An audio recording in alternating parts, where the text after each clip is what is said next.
All right, I will call to order the Borough Council meeting for Wednesday, August 21st. Mr. Mesha, could you call the roll, please? Thank you. Mayor Deutsch is out of town. Mr. Weisborn here. Ms. Rickards. Here. Ms. Pananopoulos. Here. Mr. Nixon. Here. Mr. McGreevy. Here. Vice President Tevin Moffett. Present. President Muter. Here. Present as well as Sir John Walker. Great, thank you.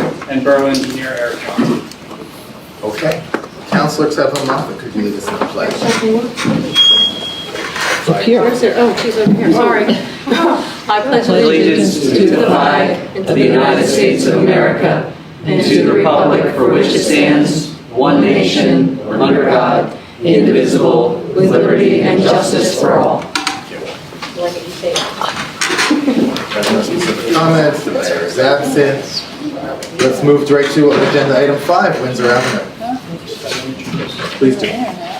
Ladies and gentlemen and members of council, tonight with us this evening are John Yerk from McMahon Associates and Jamie from McMahon.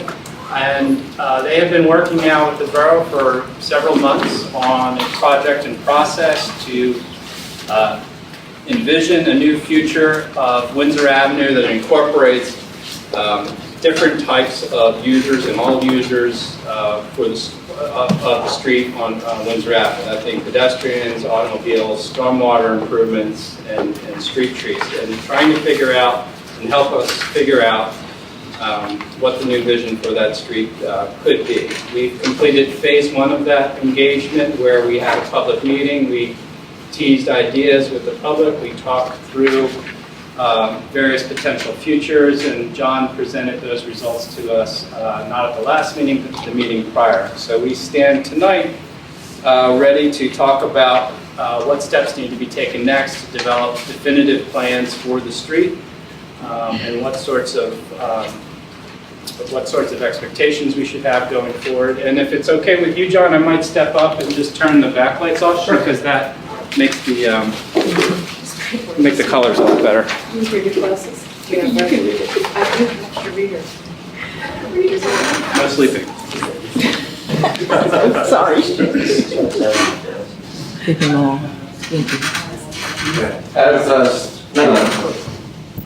As Sean alluded to, we're in the next phase of the project. The first phase was basically the community outreach and trying to develop and identify what the vision and the priorities are for Windsor Avenue. So we did that exercise. I presented them last meeting. I'll touch on them briefly. I don't want to rehash it in too much detail. And then this next phase that we're going to get into is we're going to develop a plan. So we can put improvements on the ground. And what we'll do is we'll assess the feasibility, what are the impacts of the improvements, and develop a plan that can be bid if it needs to be, or that Public Works can go out and start working on. So we had a couple different scenarios at the public meeting. And those scenarios, the top two were prioritizing bicycle mobility and prioritizing traffic flow.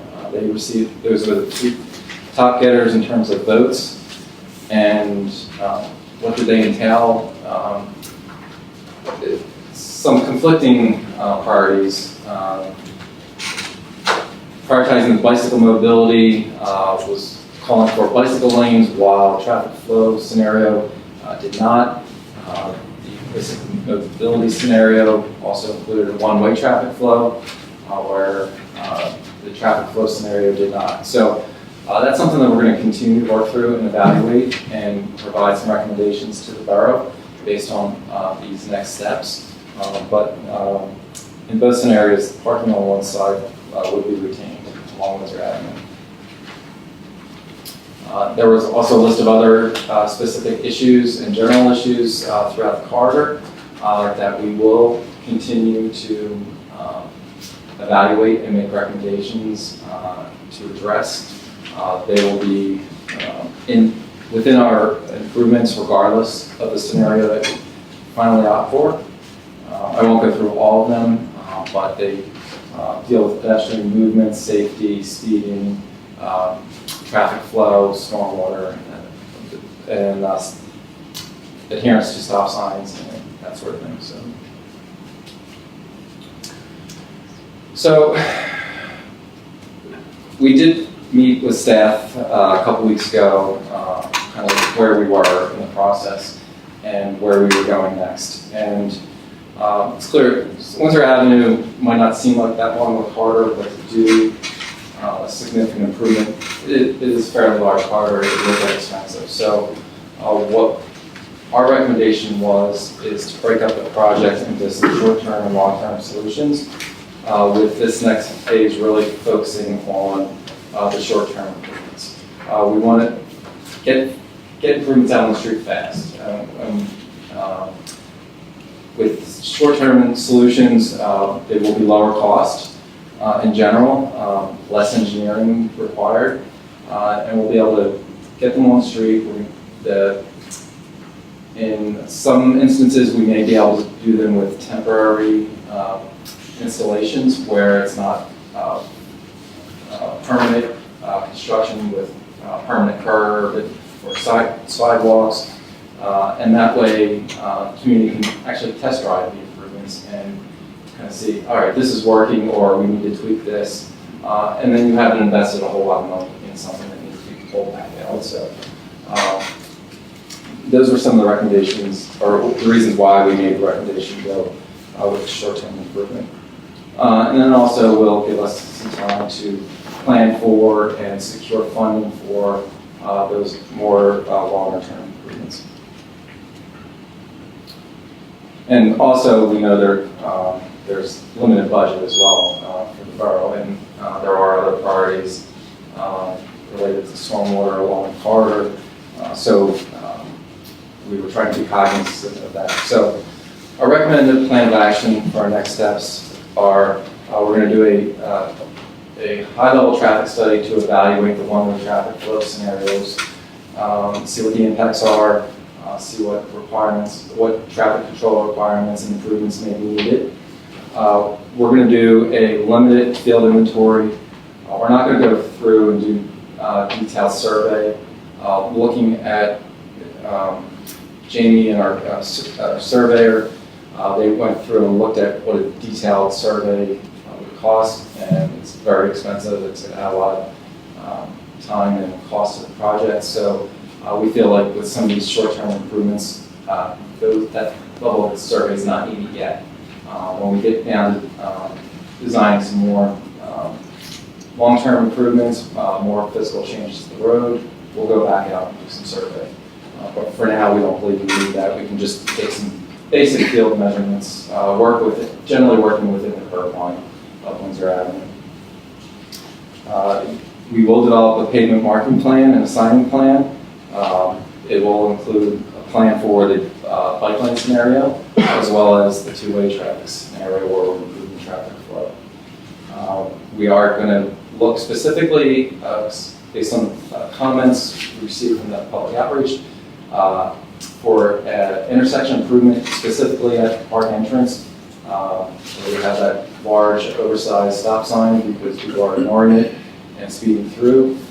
So we are going to do something a little bit more intense there or enhanced to get traffic to slow down and stop. So, and make it a safer crossing into the park, a nice gateway for the community.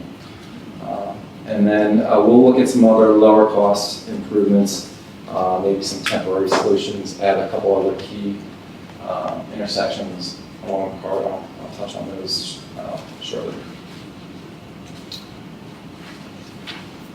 So basically, these will be, this is just a cross-section rendering of basically the two scenarios. The top is going to be something, and things may shift, lanes might move on the other side, parking may move on the other side, but as you can see on the top, that's our two-way traffic scenario. We'll have room for dedicated parking on one side, and then we won't have enough space within the existing curb line to accommodate a separate bike lane. So that would be something where it would be a shared road facility. So I think under that scenario, traffic calming would be key.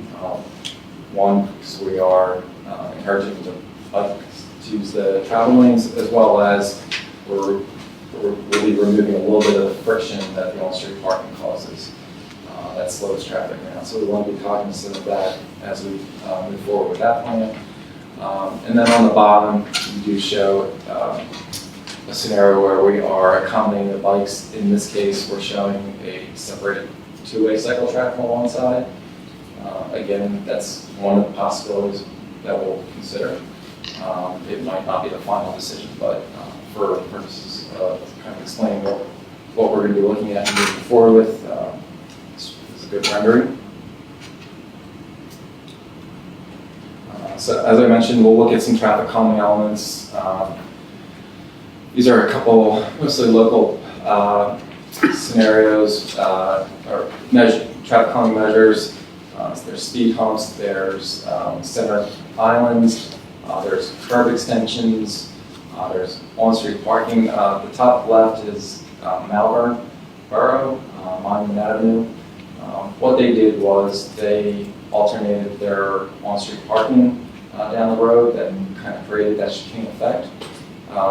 It was somewhat effective, but still they went forward and installed these speed humps to further slow the traffic down. So we worked with them on that. We did design them so that the fire department was satisfied with them, and they weren't too much of a hindrance. And then the upper right corner is an example of, it's just down in Delaware, south of Kennett Square. They did some temporary traffic calming with some curb bumpers and planters to create those curb extensions. So that's something that could be used as a temporary basis to narrow the roadway, slow traffic down, and create a shorter crossing for pedestrians. And then we're going to look at a variety of bicycle facilities to determine what's best and what will fit within Windsor Avenue.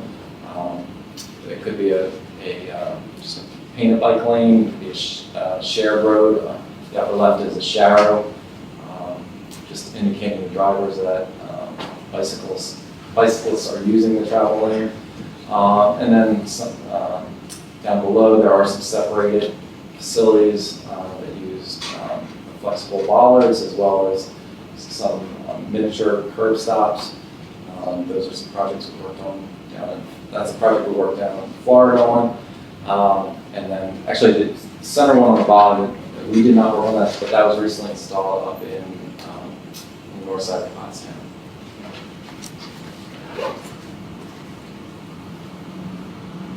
So again, we're going to go through and evaluate what can work best for Windsor Avenue, what's appropriate for each scenario. And we'll also look at some of the intersections treatments. We'll focus on the crosswalk, enhancing the crosswalks, providing better sight lines, potentially creating some bump outs, using different pavement textures or colors to really make them stand out.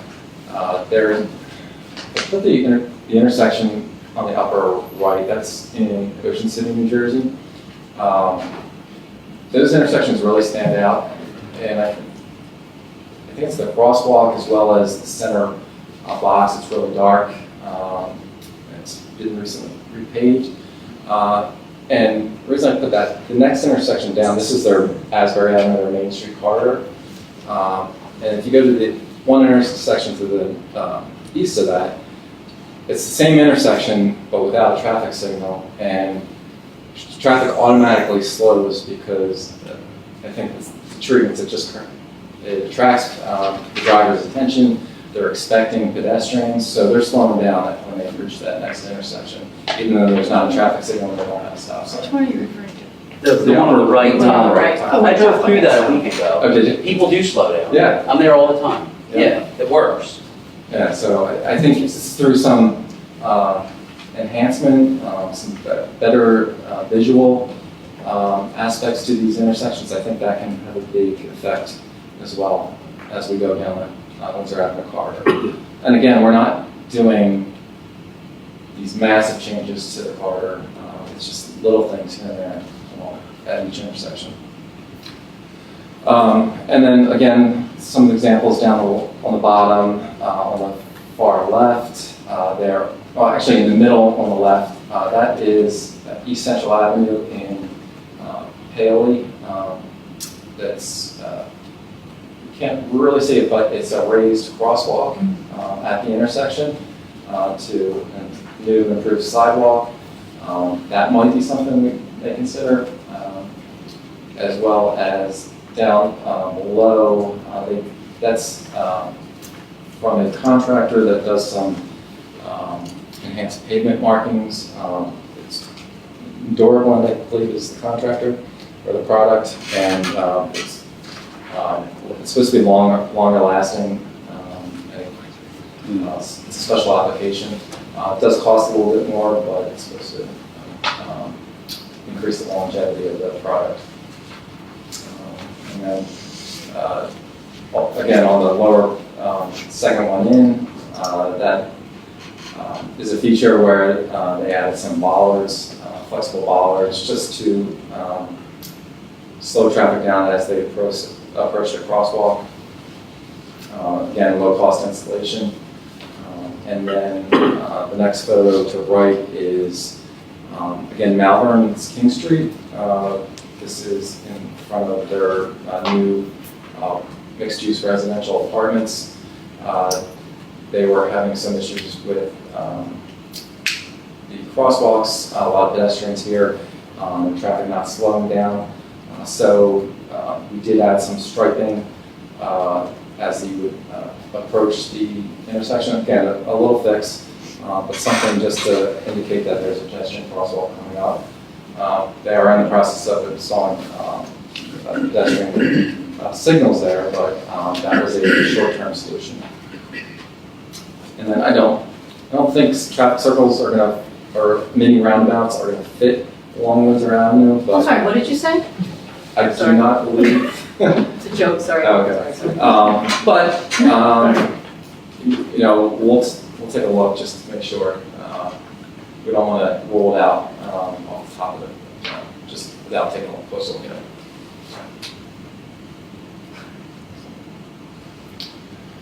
And this table is just to give a little bit of context on what some of these installations cost. And you can see that if we're going to do the whole corridor, it's going to add up and create a pretty high price tag fast. So that's why we're trying to come up with a plan that's going to take into account the economics of the project, something that the borough can afford. We can get some improvements out there fast at a lower cost. So I just put this in here for context. It's in your package, so you can look back on it. But again, we're going to be mindful of what everything costs to keep the project down, costs down. So just to wrap up, I'm just going to kind of go down the corridor in what we're envisioning at this point. This is Windsor Avenue going across the page on the left. One is that is the intersection with North Windwood Avenue. And there we will look at some intersection improvements as well as, depending on the traffic flow scenario, improving access out onto, if traffic is going to be traveling westbound, to turn onto North Windwood Avenue. We are going to try to accommodate the bicycle lane in that bike scenario. And put together just a quick mock-up. This hasn't been finalized or anything, but just to give you guys a preview of some of what we'll be looking at and preparing for public works or for the bidding process is just a conceptual layout. And Jamie, in his guys put this together, and he can just touch on it real quick. Yeah, can I get that? Yeah, sure. So this is Wynwood, along here with Wynwood. And what we did here at kind of the entrance to Windsor Avenue, this is envisioning that Windsor Avenue would be one way here to the right of the page. And what we did here was we created what we call a bump out here to kind of slow traffic, you know, on the right turns and then on the left turns to kind of choke it down, slow speeds down. And then on the right side here, we introduced what we call a two-way cycle track. So bikes would be on the right side of the road, and they'd be traveling both directions, although traffic would be one-way eastbound. At the entrance here, we have some green paint for the bike entrances. The city of Philadelphia is doing a lot with green pipe paint in their bike lanes. It's kind of they'll do it across intersections and near like merging areas, just to kind of highlight that you know, something different's going on here. So bike traffic would make a right into here. If they were coming south on North Wynwood, they would make the left and they would kind of merge in here. So this is just an idea. This is something we just took a quick look at. It hasn't been fully engineered yet, but it's just kind of a starting point and shows you what our concept plans kind of look like.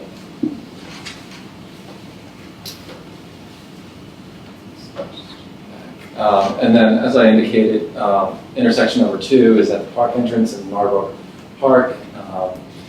We are going to look at some improvements really that enhance the pedestrian comfort and safety through that intersection and make sure that as traffic turns onto Windsor Avenue with the layout that Jamie just showed you, hopefully with a tighter intersection, traffic's going to be entering Windsor Avenue at a lower speed. Right now, if they're coming north now, they just fly around that corner at a high speed. So we want to continue that. We don't want them to pick up speed along the park, that straightaway. So we'll be focusing on that intersection. And as we go along the corridor, we will be considering the emergency response, fire trucks and so forth, and their ability to respond and maneuver along the corridor. And then,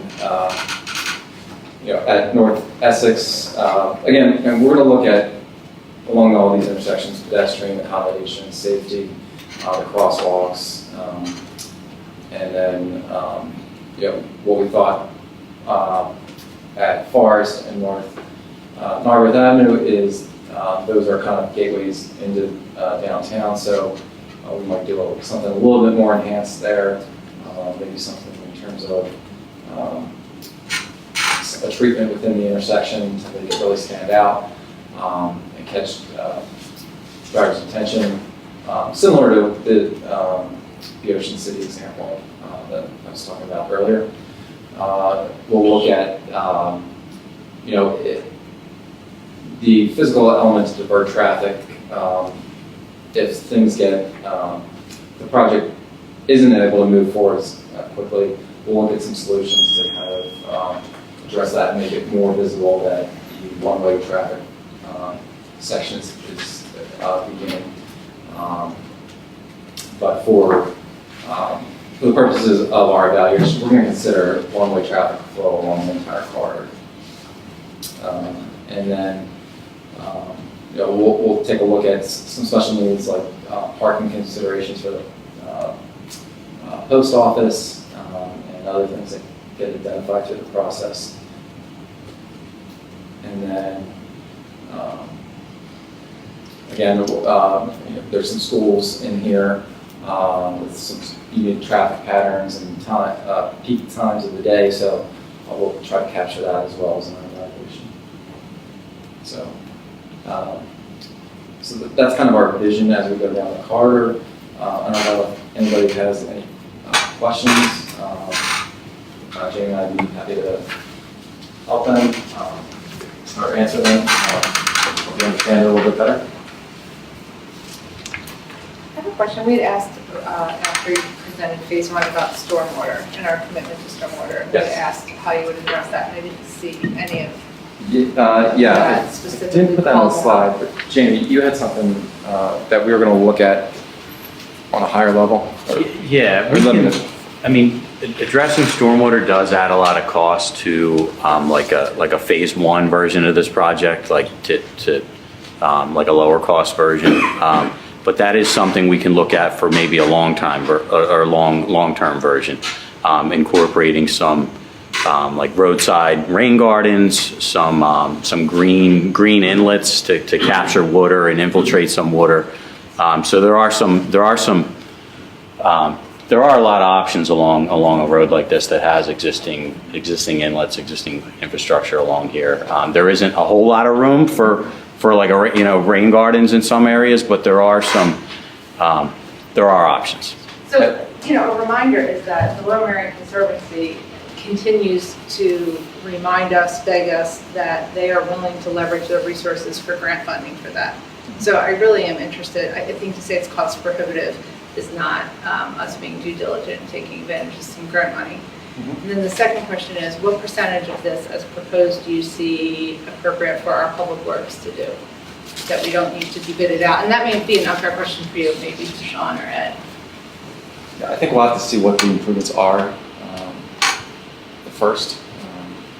The shorter term improvements, maybe most of it can be done by the public works. It's all just going to depend. I think did Melbourne, They did a lot of it, yeah. The striping and signage, they handle that in-house. they did have a contractor for the asphalt for the speed homes, but they did the rest pretty much. Just to follow up on Cindy's point, because just to clarify, but I want to make sure I understand what you're saying. If I hear you correctly, you say, I think there's probably significant funding for stormwater management. So rather than put it in a separate bucket and say, that's a big deal, let's put it in the second phase. I hear you say, maybe we should look at it up front, because something that is stormwater management can also serve a dual function of being like a traffic calming measure, right? If you put it in the right place. Yeah, So and that's the strategy. I hear Absolutely. you saying. Yes. That was our intention. So can someone define for me what this, at our table, or this gentleman could define what we're saying short-term and long-term is? Because that's different for everyone, and so the public should know what we're talking about. Yeah, Or what you're talking yeah. about, maybe we'll have to redefine it. Short term, we're hoping that we can do our evaluation and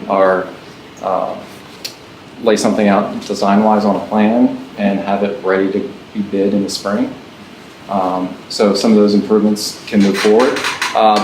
Depending on what we identify, maybe some aspects might move forward before others, but there's going to be a plan, and as funding becomes available, the borough can advance each part of that short-term project. So it might happen within a year or two, it might happen within the next 5 years, but the longer-term improvements are probably going to take probably 4 to 6 years. Long-term. What, I'm sorry, I think your question was saying, like, in 3 months we can paint lines. In 1 year. Right, I'm sort of asking, I am looking for the 30,000 foot definition, but then I think what I wanted to say was like, what are we thinking? Because it's two different, we may be in two different places, I don't know. But you did raise the question, and that's where I was headed, absolutely, to say like, what do we think the short term is, what do we think the long term is? I think what it comes down to is dollars. Yeah, right, that's where I'm going. If you were to deliver to us a proposal for $1.5 million, it's not going to move forward because there is no $1.5 million. Exactly. Right? So, Sean. Right. But So, there is $1.5 million over a longer period of time because we can allocate Yeah. in increments. And this is, we're sort of eating our entree before we had our appetizer here. We picked a very important road in the borough to concentrate on.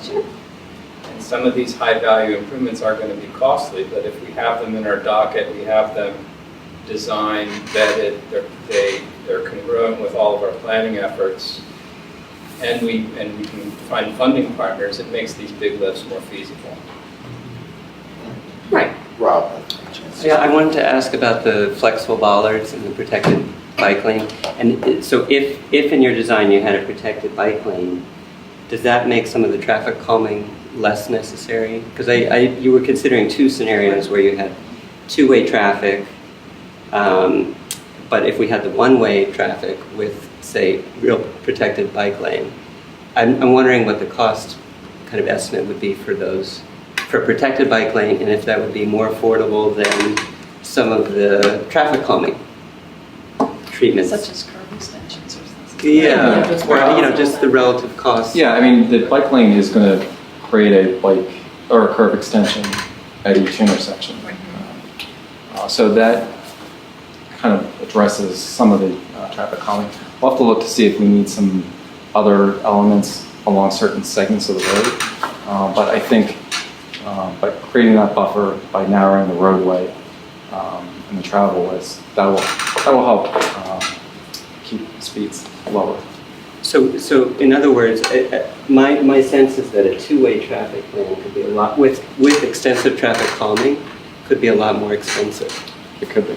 Than a one-way traffic lane with a two-way bike lane. That's my sense. So leading off of that, my question is, the analysis you're going to do about one-way traffic and how that affects traffic flows based on volume, how far out does that analysis extend?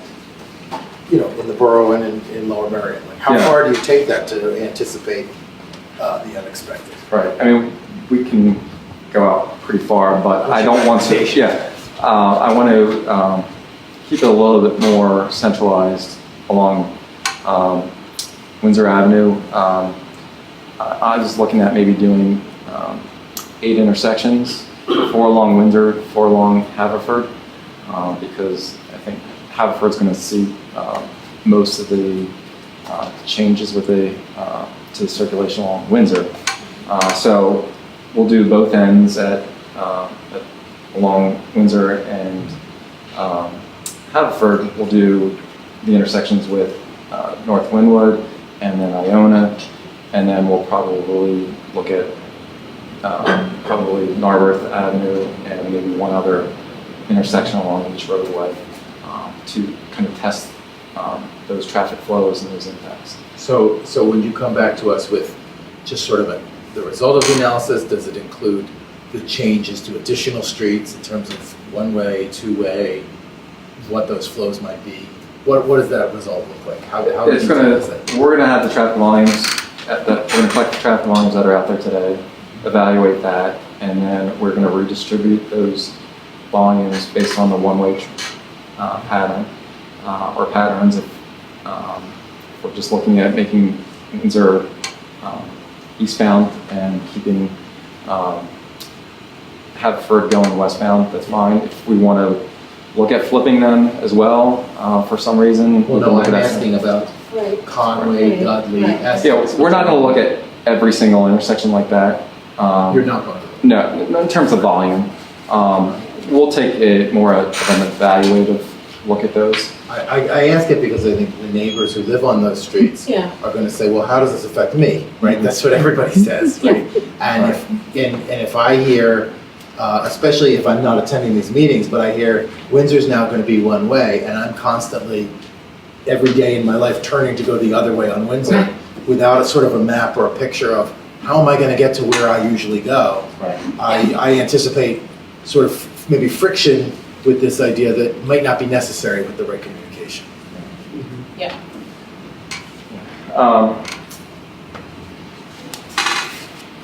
Yeah, I just want to make sure that we're evaluating what we need to, but I don't want to make the cost of the traffic study astronomically high. I appreciate that. So I'll work with Sean to identify an appropriate scope, and we'll try to keep the budget in mind as well as what we need to make sure we're evaluating what we need And to. I would say there's a way to manage those expectations with the community about what we are expecting. So as long as the expectation is we're not getting X because of the money we're spending for sort of a first phase analysis, and then maybe we get to X 2, 3 rounds down, we can communicate that. We don't need to make it one giant project. But I want to make sure that it's on the table of what we're not considering so that people know we're not just forgetting. before we even go to the next phase, then we need an understanding of what percentage could be done in-house, what would have to go out to bid, and additionally, what grant resources are available or not. And if that is nothing, right, so let's say everything has to go out to bid, and there really are not any grant money, and we don't realistically think that we're going to be able to afford Windsor in the next 1 to 2 years, then I'm not sure. Completion of Windsor? Yeah, sure. Then I'm not sure it's worth paying for another phase of traffic study. What's the feasibility? Yeah, absolutely. What's the That's feasibility? kind of the trick here, right? Yeah, We don't know what we're asking for. 6 of one, to know half dozen of the how other. it So would be done. let's say, can we take this to the office, to Sean and Ed, and say, what could you do out of this? You know, at what parts of it? You know, we could do the painting in-house, we could do the curb cutouts that just looked like they were temporary with pots. You know, those are things. A raised crosswalk, we may have to go out to bid. You know, talking to the Conservancy, we could pay for the pots if they did, you know, this amount of stormwater.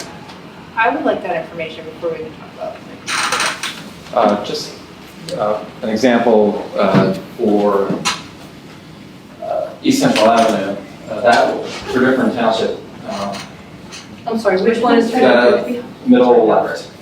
middle left? The rainbow one there? I'm sorry, Left. middle column, far left. Thank you. Where is the rainbow on, by the way? I was going to ask you. That one I grabbed off the internet, I'm not sure where. It was just to demonstrate the use of color. This is East Central. The township did secure a TAP grant. Transportation Alternatives program. It's TE, but so that was, they secured a $1 million grant for that stretch. It was sidewalk, it was curb ramps, some ADA ramps. Do you remember what else was included? There was stormwater. Stormwater, yeah. Yeah, green infrastructure. Yeah, there are sources available.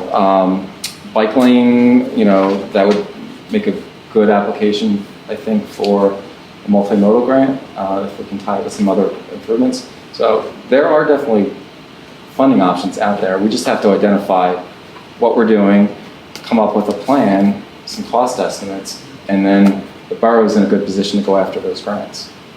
But I just want to note that section was a much shorter section than what you have Right. on Windsor. So Windsor is probably 3 times as long. So that's you're probably looking at for a full-blown streetscape project where you're incorporating stormwater improvements and PMPs, you're probably $4 million. Yeah. So that's why we're going short term. Right. I have a question, it's kind of process, it's the beginning of the process, because I see under recommended plan of action, we have developed pavement marking and signing plan for bike lane scenario and two-way traffic scenario. And at the beginning, you know, sort of talked about how the initial community visions and priorities seem to have 2 categories that have hold higher, whatever, bike mobility and traffic flow. But then all we've really talked about is sort of drilling down into one-way traffic flow and what the impacts would be, and sort of looking at that more closely. And I guess my question, and I don't know even who to ask, is how is it ultimately a decision going to be made about, okay, are we going to explore two-way traffic or just one-way traffic? I mean, what's going to inform that? Who makes that?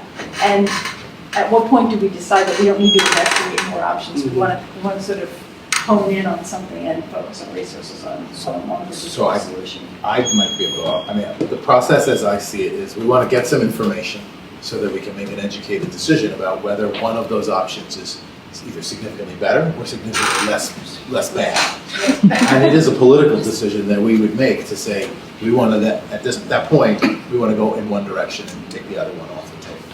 And I think that probably at the end of, you know, there's a lot of variables in what we're sort of discussing we may do as a next step study, but that at the end, that would be the point where we have to make that decision. Otherwise, we're going to spin our wheels forever. Yeah. For what it's worth, Yeah. when we asked the community, I was at the presentation, and I was one of the people who voted the lowest 10% category prioritized parking and bicycles. And the reason why was because I thought parking is still important to people, and I thought if we prioritize parking and bicycles, we'll really get some major traffic calming because we'll have stuff on both sides. Otherwise, I would have definitely voted for prioritized bicycle mobility. But I noticed there's no category that splits traffic flow with something else in the priority, like prioritized traffic flow and parking. And so, even though I know this isn't a scientific study because it's a small number of people anyway, I kind of wonder whether we can really look at this as an expression of any meaningful set of priorities. I would agree. I don't know that I can look at that data and say, I'm going to make a policy decision for the borough based on that data. Based on that category. Right. There weren't enough people, it was too ad hoc. Right. Okay.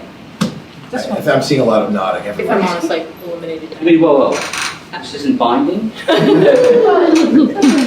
So, Not yet, Jim, would you all right, like Bob, to you move? had a question? So the infrastructure committee got a letter from a group of concerned residents. It was written by one person, but on behalf of a group of our neighbors who live on Windsor Avenue. They had several questions that I want to ask now. I don't know exactly who can answer these, maybe the professional staff, maybe other council members. Perhaps you have answers. But I think these questions need to be answered and understood by our neighbors before we go further with this discussion. And that is, what costs have been expended by the borough so far to date on Windsor Avenue, the phase, to this moment? What have we so far spent? The phase one traffic engineering study was, I don't know the exact number, Bob, but I believe the starting last October, we were in the $10,000 to $12,000 range for that. And that's just about wrapped up. Okay. And the second question is, where in our budget is the continued source of funding for the future phase, the next phase? What we're talking about now. What we're talking about now. Any dollars spent on engineering fees would come out of the general fund and have to be approved by council, since we're already at our budgeted limit for traffic engineering fees for this year. Any capital improvements are in our capital plan, which we're discussing tonight, and we have paving and stormwater dollars that are in those plans in all of our 5 years going forward. There's 1 year that we had to take paving dollars out, or we would have exhausted the Highway Aid Fund. But I think that's a good lesson and a good way to tie in conversations that we're having to say, here we have this tool that allows us to figure out what we can afford and what we can actually do. Okay. Thank you. The third question is, what's our current balance from the PICO Aqua utility road surfacing payments that were allocated to the borough funds? What does that mean? I don't know what that means. Well, I think PICO, when the PICO and the Aqua work was done, when they completed their work, they distributed some funds to the borough, back to the borough for the purpose of resurfacing the roadways that they dug up. I don't have the exact number, but there was a very significant contribution last year from both PICO and Aqua. I think the total was a little shy of $350,000 for work done in 2018. There was a similar contribution for work done in 2017. In 2016, the borough did not take a contribution. It repaved basically the entire south side and paid for the paving of the entire, almost the entire south side roadway system. And keep in mind, we also transferred a little over $390,000 out of the capital fund to prepay a general obligation note to balance this year's operating budget, which saved us $160,000 in this year's operating budget. So that was a debit of about $390,000. I don't know the revenue figure off the top of my head for 17. It wasn't quite as big as 18 because they didn't do as much work, but they did a lot of work in 17. It was probably over $200,000. And this year it's probably, we won't know until we get the estimate, but it's just talking magnitude of scale, it's probably 50% of what we went through last year. You're not noticing it as much because it's all in one part of the borough and it's just affecting North Linwood Avenue, but North Linwood Avenue is long. And there will be a significant contribution from that we're going to take, and that's already been budgeted as revenue in our capital improvement plan and budget. So we see that estimate of funds coming into the capital fund. Thank you. And I think these questions are leading to their fourth question, which was really the primary concern among people who live on the north side is is there a schedule for the borough to repave the north side roads? And basically, I think they want to know what should we expect in 2019, 2020 for the resurfacing of Borough roads. Well, we want to do a paving quality assessment, which, if you want to know more about it, our borough engineers in the house. It's an affordable way to assess, prioritize roadways based on their condition, and then we can create from that a priority list of what should be paved first. So really, your highest volume, most critical roadways that are in your worst shape are the ones that should be paved first. And then you can kind of progress down the priority list. And maybe that street that gets a couple hundred annual average daily traffic on it that has maybe a well-restored trench in it, maybe that doesn't get repaved for a while because it's in pretty good condition. It doesn't have a lot of traffic, and it's not like central to the roadway network. It's more at the end of the capillary of the roadway network, and it's not as critical. So you can kind of save money on that and devote those resources to part of the network that takes the most wear and tear, like Windsor Avenue. And what's the timeline for doing that assessment? Well, we have a figure in-house from Eric. We just hadn't pulled the trigger yet. We liked what we saw. We liked the data came in. I have to talk with Matt. And Matt is the guru of geodata. If Matt likes it, we're all good. We're all good then. That's all you need from Matt. Good. So what's the answer to Aaron's question in terms of what's this? the timeline? How do we set the expectation? There will be paving dollars spent next year. We are discussing Windsor Avenue. It's probably going to happen there if council wants to move forward with this piece of the process.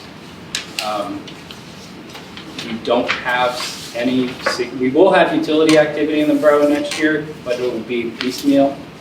It'll be the one or two services here or there that just happen regularly. We're not going to have any more major utility work, so we're done with that. So we can start thinking more strategically about what we want to pave. It's a good thing we didn't pave that portion of Wynwood Avenue, which I think in the 4.5 years that I've been here has been dug up 4 times.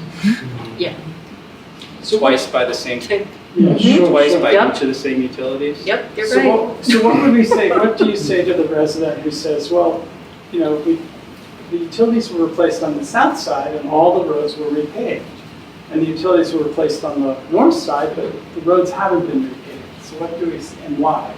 So We made a critical decision about repaving because we couldn't afford to repave the borough's road as quickly as the utilities were tearing them up. We'd have no money left if we tried to do that, and taxes would have to triple. That's the quick answer. We just couldn't repave all the streets as quickly as Pico and Aqua. So how did the tearing south up. side edge out the north? That was a decision made in I was 2015. half kidding, but I'm actually Yeah, interested. so it was made, it was a decision. That was just that the council at that time decided that was in the best interest to make that section they fixed. Yep. To fix Thank that. Okay, then thank you so much for answering those questions. I think this is important. Thank you for following up on Okay, this. thank you. So I think we need to wrap up this part of our discussion just for time. So next steps, council can discuss under new business. Okay. So thank you very much. Thank you. I'll move to agenda item 6, which is a discussion of the tentative sketch plan for 650 Montgomery Avenue. Adam, are you leading the charge? Feel free to come on, or John, do you want to grab this? Sorry, hang on one second. I can just grab the, Go right ahead. Sorry, there's going to be a presentation shown. Closing down or stuff now. Do you have anything on board? Do these places go back? It's okay. Yes, Yes. please. Thank you. Thank you. Thank you. Well, I guess I can set the table on this discussion.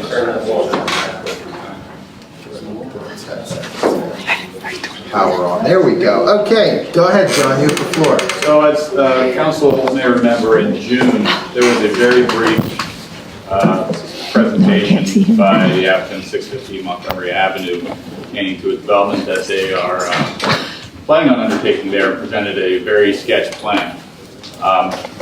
There was a conversation that happened after that time about their requests for special exceptions before the zoning hearing board and conditions that council would like to put, if any, on that special exception request. I was directed at that time to appear in opposition of that request unless they had agreed to certain conditions. Hearing council's concerns, I think it's safe to say that they tried to address some of those concerns, tried to talk with the planning commission, tried to provide more of an informed, detailed plan about what is going to be done. I think they presented twice to the planning commission since that time.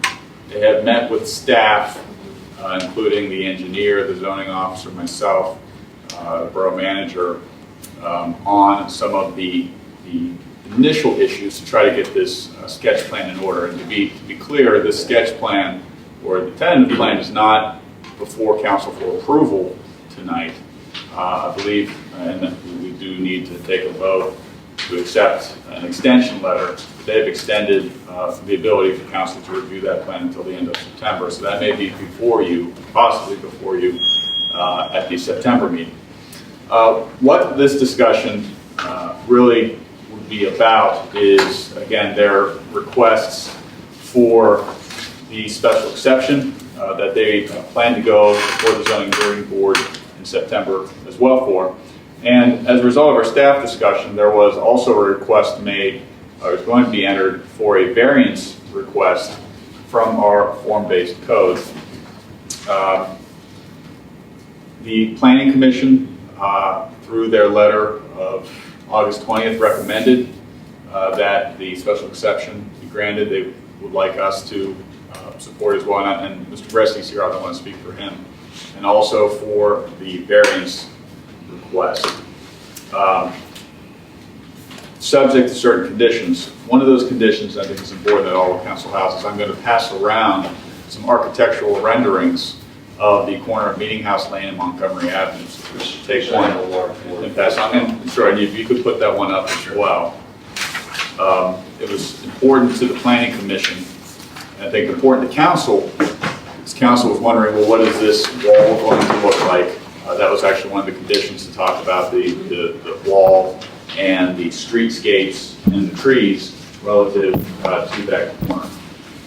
So one of the recommendations of the Planning Commission is that if relief is granted by the zoning hearing board, and again, if we want to condition that relief, that it be made, that development of the wall be made substantially similar to these architectural renderings, with the landscaping and tree selections to be determined and tree species to be reviewed and approved by the Shade Tree Commission. So again, whatever the trees may actually be, the Shade Tree Commission will be able to weigh in and review that. But apart from the trees, the wall look, feel, heights, this is what they are looking to do with the special exception. Again, that is the size of the wall. That's the first special exception, to allow an increased height of the wall, but also to allow a minimum front build out along Montgomery Avenue of 50%. So be a little bit closer to Montgomery Avenue. So those are the special exceptions. The variance request, I believe, is a request from along Montgomery Avenue. Like if you would put that up, that would be helpful. We're running into an issue regarding the width of the verge area along Montgomery. See it that way. And we can flip back and forth. Yeah. But essentially, as the code is drafted now, they would be required to move the sidewalk further back towards that wall that they were hoping to impose. If they had to do that, as you can see on the other diagram there, that would result in essentially the removal of two mature street trees that are there. It would result in an increased height of the wall in order to affect the grading and also kind of create that juke towards the Rite Aid property further up the street. as a result of all those needs and the fact that there is a verge area there. We also require some turning signal utilities and poles, and a box that's on the corner there that's run by PennDOT to be moved, which might take some coordination with Lower Merion to do. Because of that moving of the PennDOT equipment, trees, the desire to make the wall higher, the awkward connection to the Rite Aid side, and the pre-existing verge, which really essentially maximizes the verge and minimizes the wall as it is. And also due to the fact that pedestrians have access through the site and don't have to go around the corner, because again, that was one of the requirements for this development, to provide pedestrian access through. I think that's the reason that they're asking for the variance. That's the reason why the Planning Commission was supportive of the variance. And they're seeing if council would also support that variance request for those same reasons. Now, to be clear, I know that there's some confusion about, well, if we grant this variance, do we have to grant this variance to every other applicant that comes forward? And the answer is no. I mean, that's what variances are for. Variances take these specific, site-specific issues and hardships that they have to determine whether or not on this case or in this situation that variance should be granted. So it isn't something that really sets a precedent for other properties moving forward. Just because we allow them to maintain the sidewalk doesn't mean that we necessarily have to allow anybody else, unless, again, we wanted it, we wanted to support that, or if they aren't able to demonstrate that hardship, then it's up to the zoning hearing board to make that determination. So before council today on this discussion, I'm looking for, I guess, two decisions. One, to readdress, if council so desires, the prior direction that was given to me based upon the conditions. If you recall, those conditions involved a median, providing more details regarding the wall, which again they've done, providing more details of the placement of the trees. So re-examine whether or not that still needed to be done. And two, whether council would like to have new conditions imposed if this is to move forward. And again, if council wants to support, approve, or stay neutral to a variance and special exception request before the zoning hearing board. Okay. Comments? Bob? Yeah, sure, I'd like to speak. It's my impression that the Planning Commission is generally supportive of this variance request, and that perhaps we should also endorse this variance. But there's several questions, I think there's several things we need to think about. And one of them is the width of the sidewalks. So here, I just want to preface this by saying, when the form-based code was enacted, it created on Montgomery Avenue conditions that are very different than currently exist on Montgomery Avenue. And the purpose was to actually create a verge or create a green space between the curb line and the sidewalk, so that when you walk on the Narberth side of Montgomery Avenue, you don't get your arm taken off by the SEPTA bus, which is actually right While your here. neighbor is speeding SUV. And I think that's one of the really great aspects of the Montgomery part of that form-based code, is that it creates a really inviting pedestrian experience, and something that will work better for people with strollers, for people who are in wheeled vehicles, and just for people walking side by side. So that being said, this part of Montgomery Avenue is one of the few instances where there actually exists a green space between Montgomery Avenue and the sidewalk. There actually is already a verge there. It's not quite as wide as the one that the form-based code requires developers, but it exists, and in fact it already exists with two major trees in the verge, which are attractive. So I think one of the things we need to think about is whether or not the sidewalk's the right width in that location, whether or not in its existing location, and whether the trees can be properly pruned and maintained by the property owner, because right now they're pretty I mean, they've grown a lot, and maybe their branches may come off. I don't know, but I think they need to be looked at and really cared for, so that they survive a long time. And then maybe if we were to support it, I think we should talk about whether or not it would be feasible to require that, to ask for, that the zoning hearing board impose a condition that the trees be replaced should they die. Because one of the interesting things about this particular stretch of verge, which is why I would favor the variance, is that there's a kind of eccentricity to the location of the trees to the street and the sidewalk. And I don't know that they would, that once they're gone, if we were to have, say we were to require the applicant to build according to the code, those trees are gone, probably never to come back again, because you might not even be allowed to plant trees that close to the road again. And those trees have value to us. But I do wonder if you could say, if the trees were to die in the future, that they have to be maintained in perpetuity where they are. So if those trees die, that their stumps are ground out, new trees are planted in that location. We had an instance of this on Price Avenue at the former Methodist church, where we allowed a similar kind of, we allowed the developer to include the 2 major trees that were on that block as part of their tree count. And then subsequently, I think one of those trees, maybe both, died. Yes. So now this eccentricity in the sidewalk exists, but nobody replanted the tree. And it really, it's one of the things that makes an arbor special, are those trees and that kind of condition. So those are things we should think about. So you want a trees man? Okay. I like it. And to answer your question, those are conditions. Again, if the applicant would agree to those conditions, those are conditions that the zoning hearing board, if they so chose to, could apply to any relief that they gave, and that relief would run with the property with this plan. Again, if someone wants to do a total redevelopment, no, but you could put the conditions on that if they'd agree to it, that they would agree to care and maintain the trees that are located. And if those trees were to die, that they were replaced pursuant to the landscaping ordinance that's in effect at that time with new trees.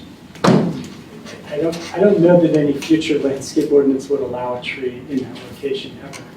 Well, So, I think it's more about what Yeah. kind of tree. What kind of tree Oh, what versus, kind of tree? versus, Okay. right. But the location, Right. this location is what Yeah. I care about. Say caliber or Or caliper.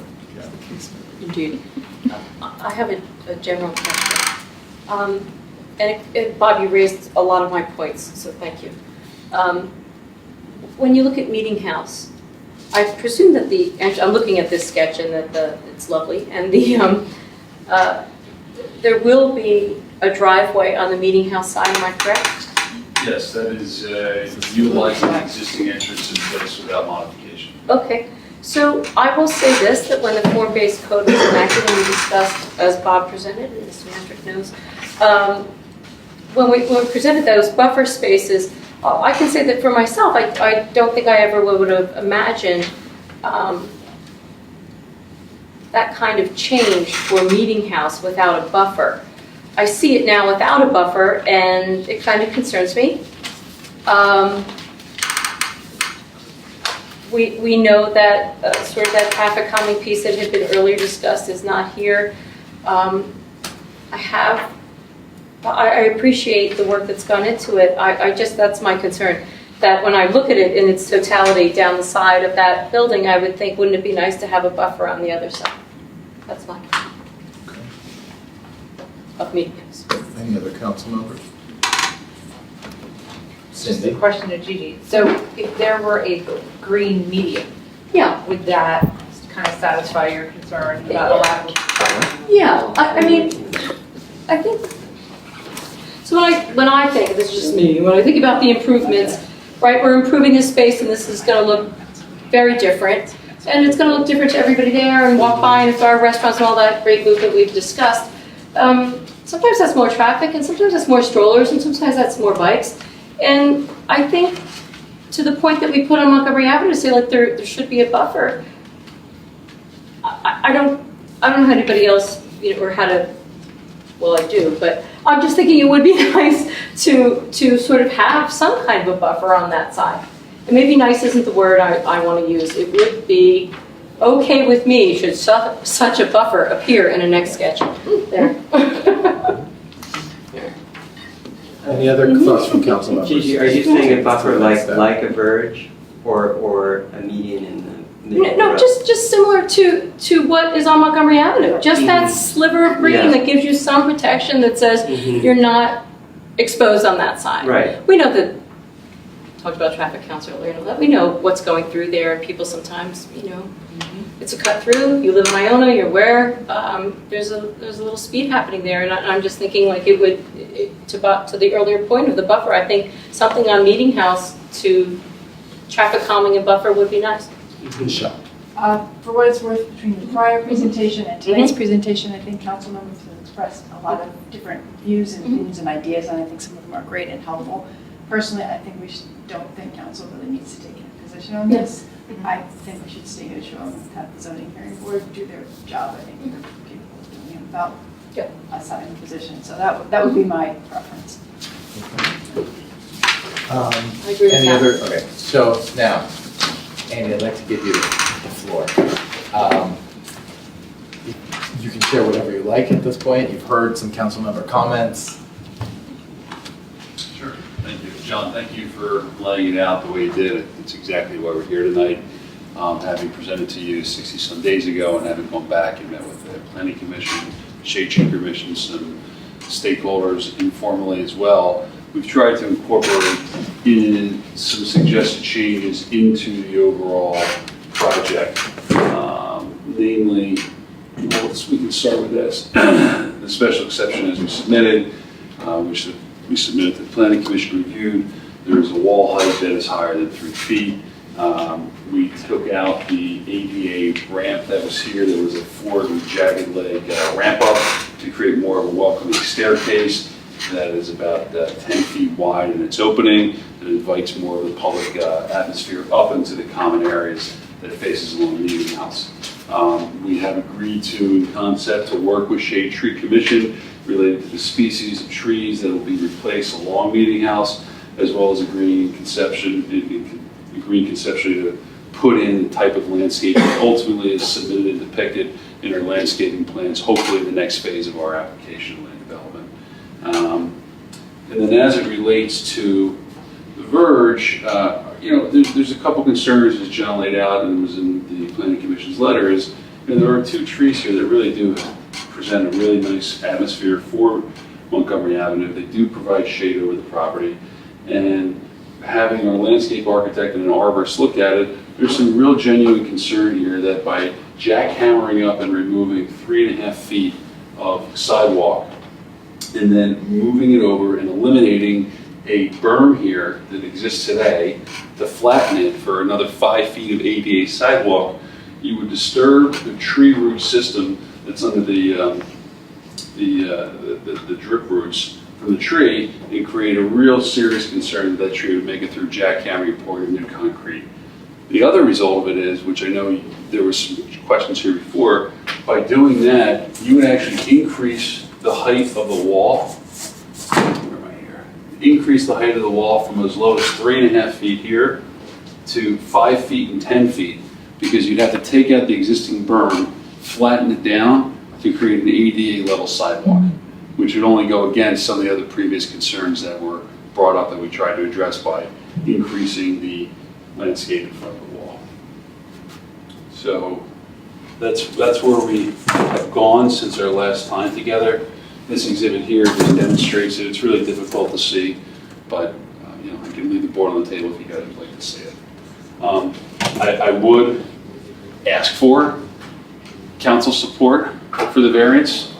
In addition to submitting a revised sketch plan, I would like to ask for your support for the variance for the verge. Any questions that I can ask? I have a question for Mr. Walker.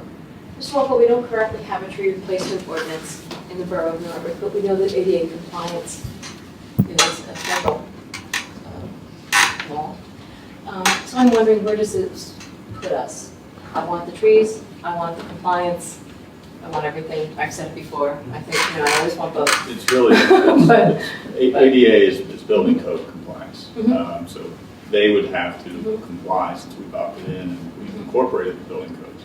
They would have to comply with the ADA compliance in order to get their permits. Thank you.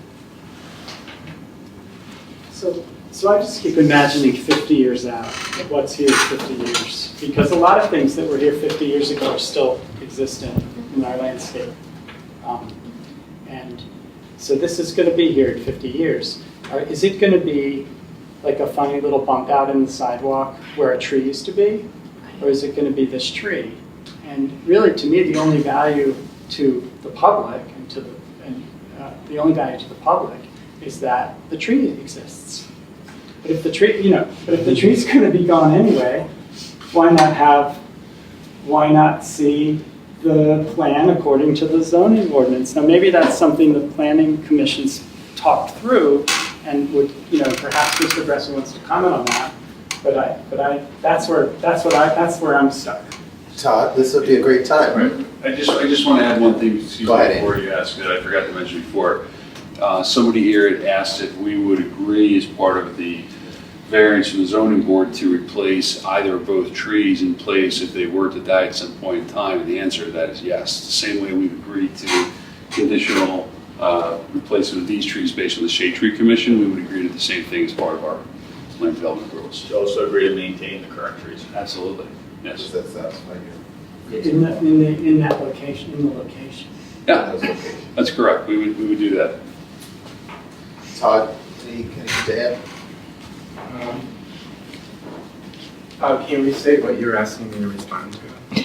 So, Can you restate what you're asking me to respond to? sure. Sorry. I was reading the tree replacement ordinance. So, Hurry. okay, here it is, Todd. It seems to me that the benefit to favoring the variance is that we save the trees, right? I mean, otherwise, because without the variance, we're going to still have a really nice wide verge there, maybe with trees, maybe without trees. Either way, it's going to be a wide verge, and there's going to be a ADA sidewalk, and there's going to be a wall. And if we're not certain that the tree will survive and that the tree will be maintained in perpetuity, why favor the variance? I think another issue is if and Mr. Tweedy, who's here, might be able to explain it better than I, but what was represented to us at the Planning Commission meeting was that if the verge and the sidewalk were configured according to what is required, they would in essence have to dig away a berm that is there, which makes the retaining wall along the parking lot appear to be shorter, which means we'd have a big retaining wall right there, as opposed to the shorter retaining wall that is now protected by a berm. So by digging it all out to make space for the sidewalk and the verge, we would come close to that wall and expose the wall. That's what was shown to us at the Planning Commission meeting. I don't think anyone wanted that. And was it kind of the general opinion of the Planning Commission that was preferable to having a sidewalk further from the road? Preferable not to have the wall. No, preferable than having, see, it's a trade-off. Either we get a sidewalk, a nice wide sidewalk further from the road, or we get the existing sidewalk with a little less wall. Right. Well, there's a middle course, which we didn't really discuss with the applicant, but I was reading the notes from the meeting. I mean, the variance gives them the ability to move beyond the particular rules of the zoning code. But one of the things you might consider is conditioning that on some design of that walkway that might be better than the design we have now, but doesn't require the removal of the trees or the digging into that berm or the exposure of the wall. There might be some middle solution that is a good design solution, but isn't a zoning solution. You know what I mean? Yes. So that you could consider that. Thank you. So then, in addition to say maintaining the tree, we could also favor with the condition that favor the variance with the condition that they also have some kind of design review with the Planning Commission or with council, the design of that berm. What are your thoughts there, Tom? I think that you wouldn't be able to be fair to both parties, we can't say that it is that it's a definitive action that they must take, because we're not sure if that's a possibility or not. But I think what you're saying, what I agree with, is that they would have to consult at the next level of planning with our engineer and the planning commission to determine whether or not improvements could be made to the sidewalk that would save the berm, provide the trees, kind of find that middle ground. But if the reviews come back and say, no, that nothing would work out, this is the best option, then it would be it at that time. So we would leave the door open for some not yet as proposed improvement, but. And it's somewhat similar to what they're going to do now with the tree species and the Shade Tree Commission. They're going to consult with them. They're not saying, hey, you have to have this sort of tree.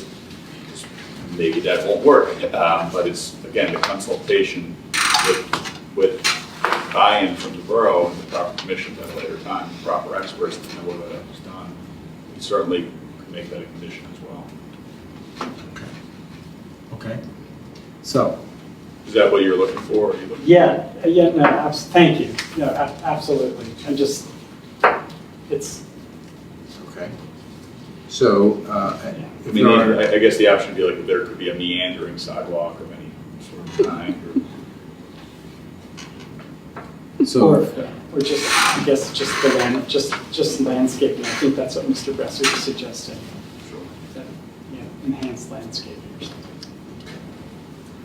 I'll just stick with my concern about the trees. That's all. If the variance is predicated on the need to save the trees and not increase the size of the wall, I mean, it's a lot of gymnastics for that purpose. I mean, you could just bulldoze the whole thing, have a big wide verge, have a nice brand new sidewalk, and put trees in it.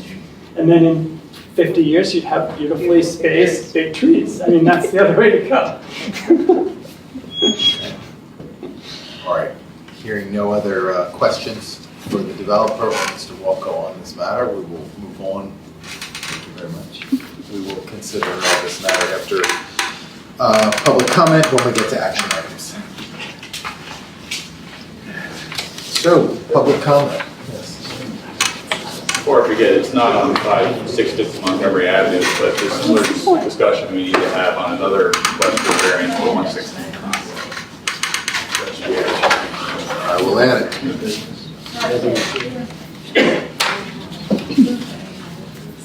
What you got?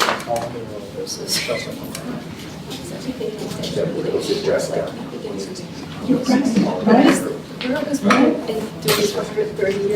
All right, thank you. All right, public comment. I'll start in the front. I'll move my way back. Sorry. Yes. So, Mona Elshax, Conway Avenue. So earlier when we were discussing Windsor Avenue, there was discussion of stormwater issues, there's discussion of road paving and tax dollars, and I kind of just want to throw in one more issue there to think about, which I know you're already thinking about, but sewer maintenance. So I'm wondering how the capital improvement schedule for sewer repairs and upgrades would fit in with Windsor Avenue, because one thing that I've noticed with increased flooding with increased extreme rainstorms recently, it's become very noticeable how there needs to be sewer maintenance along some areas of Windsor Avenue and also adjacent streets. So just again, we were talking about how the roads keep getting dug up. I'm wondering how much of the sewer maintenance, like if you do Windsor Avenue, are you then going to have to dig part of that up to do the sewer maintenance? So I'm just wondering where that all fits in together in the capital improvement plan. Yeah, I think you're starting to appreciate just how complex working in a dense urban environment is, especially our streets, which have so many layers, literally, of infrastructure above and below ground. And Windsor Avenue is no exception. Everywhere in the borough, there's separated storm and sanitary sewer systems. And not only does our storm sewer system need some help on Windsor Avenue, but we're working on coming up with a plan to start assessing, repairing, replacing our 125-year-old sanitary sewer system, which has functioned admirably. We've looked very carefully at Windsor Avenue, and we know that we have capacity issue on the storm sewer system that intercepts stormwater coming down off of the streets to the north of Windsor Avenue. And we have calculations that tell us there should be a larger pipe in that ground to accommodate more of the floodwaters, our heavy summer rains. We also know that it costs $450 a linear foot to replace this sized pipe, and we have 1,000 feet to replace. So that's getting back to our conversation about what sorts of things are big, heavy lifts and what sorts of things are easy to do. I think having a really good comprehensive plan in place for the roadway that considers all of those factors allows us to take advantage of an opportunity to do big lifting and the small lifting in the short term as well. So that's, whenever you dig up the street, that's when things start to get expensive. We know we have an issue, a problem. We've come up with one solution. It's a very expensive solution, and we have to integrate it into our implementation properly and evaluate it amongst all our other capital needs and ask these persons, people here, the elected officials, what's the priority? Is it more important to spend today's dollars on reconstructing your storm sewer system to handle 21st century flooding, or is it more important to fix the park or fix the streets? And all of these are very, very, very hard decisions to make, and we don't have enough money to fix everything at once. So, yeah, we've got that in our. That's in our equation, for sure. Thank you. Moving along. Second, I'll do second row. Anyone in the second row? All right, last row. Yes, My name is Laura Block. I'm a new resident to this community, which I love. We've been in Lower Marion for 3 different homes, so this is our last home.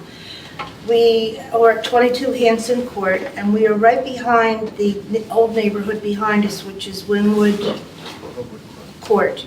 They're digging up all the streets there to put in the, I guess it's the Pico, not Pico, is it Pico? Pico gas. So that's been all summer, but since we moved there, this past winter, I noticed that all this water was coming down into our yard because they're higher than we are, maybe 2 feet. And I kept going out there saying, what is wrong? It comes down, it comes into the back of our house, it comes all the way down to the sides, and I found it from the neighbors and from my contractor.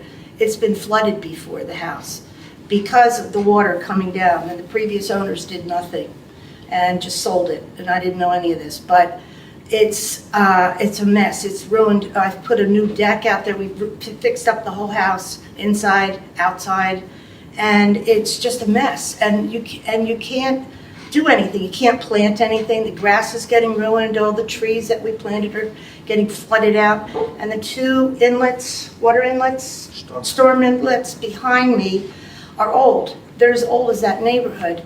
And I saw kids like throwing rocks down them and doing all kinds of things. And the fellas that were putting in the Pico people, they looked in them for me. I said, something's wrong with these because the water is coming in our yard instead of going down in these drains.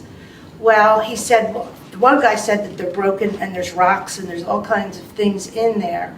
And I said, well, maybe if we clean them out or if you build bigger ones there, because it's a mess. And now that the road's all torn up and there's parts of the blacktop coming in to our yard, so it's a mess. That's all I can tell you. And I just need your help somehow or some ideas. Mr. Metrick, Yeah, these kinds of problems are common, and they're very site-specific, meaning they're problems that have that they're being caused by things that we have to look at and observe and figure out and do an investigation on. So what I would recommend you do is contact the office by phone or email, give us a call. We can set up and start the paperwork trail, which is a work order system that'll come out, and we'll investigate the public infrastructure that we have responsibility to maintain. We want to make sure our storm sewers are functioning properly. We know debris gets in them every time it rains, and we know that malfunctioning storm sewer systems are things that should be They have fixed. small trees growing out. I Should be pulled fixed. them out, tried to get everything out that I could myself, Yeah, but and it's impossible.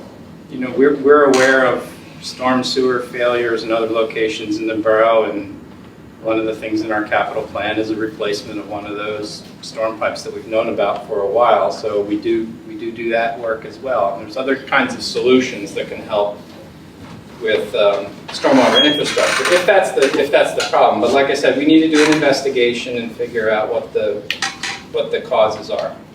And the best way to start that is with a call to the office, and we can start the work order process for you. Thanks for bringing it to our attention. Thank you. Any other public comment?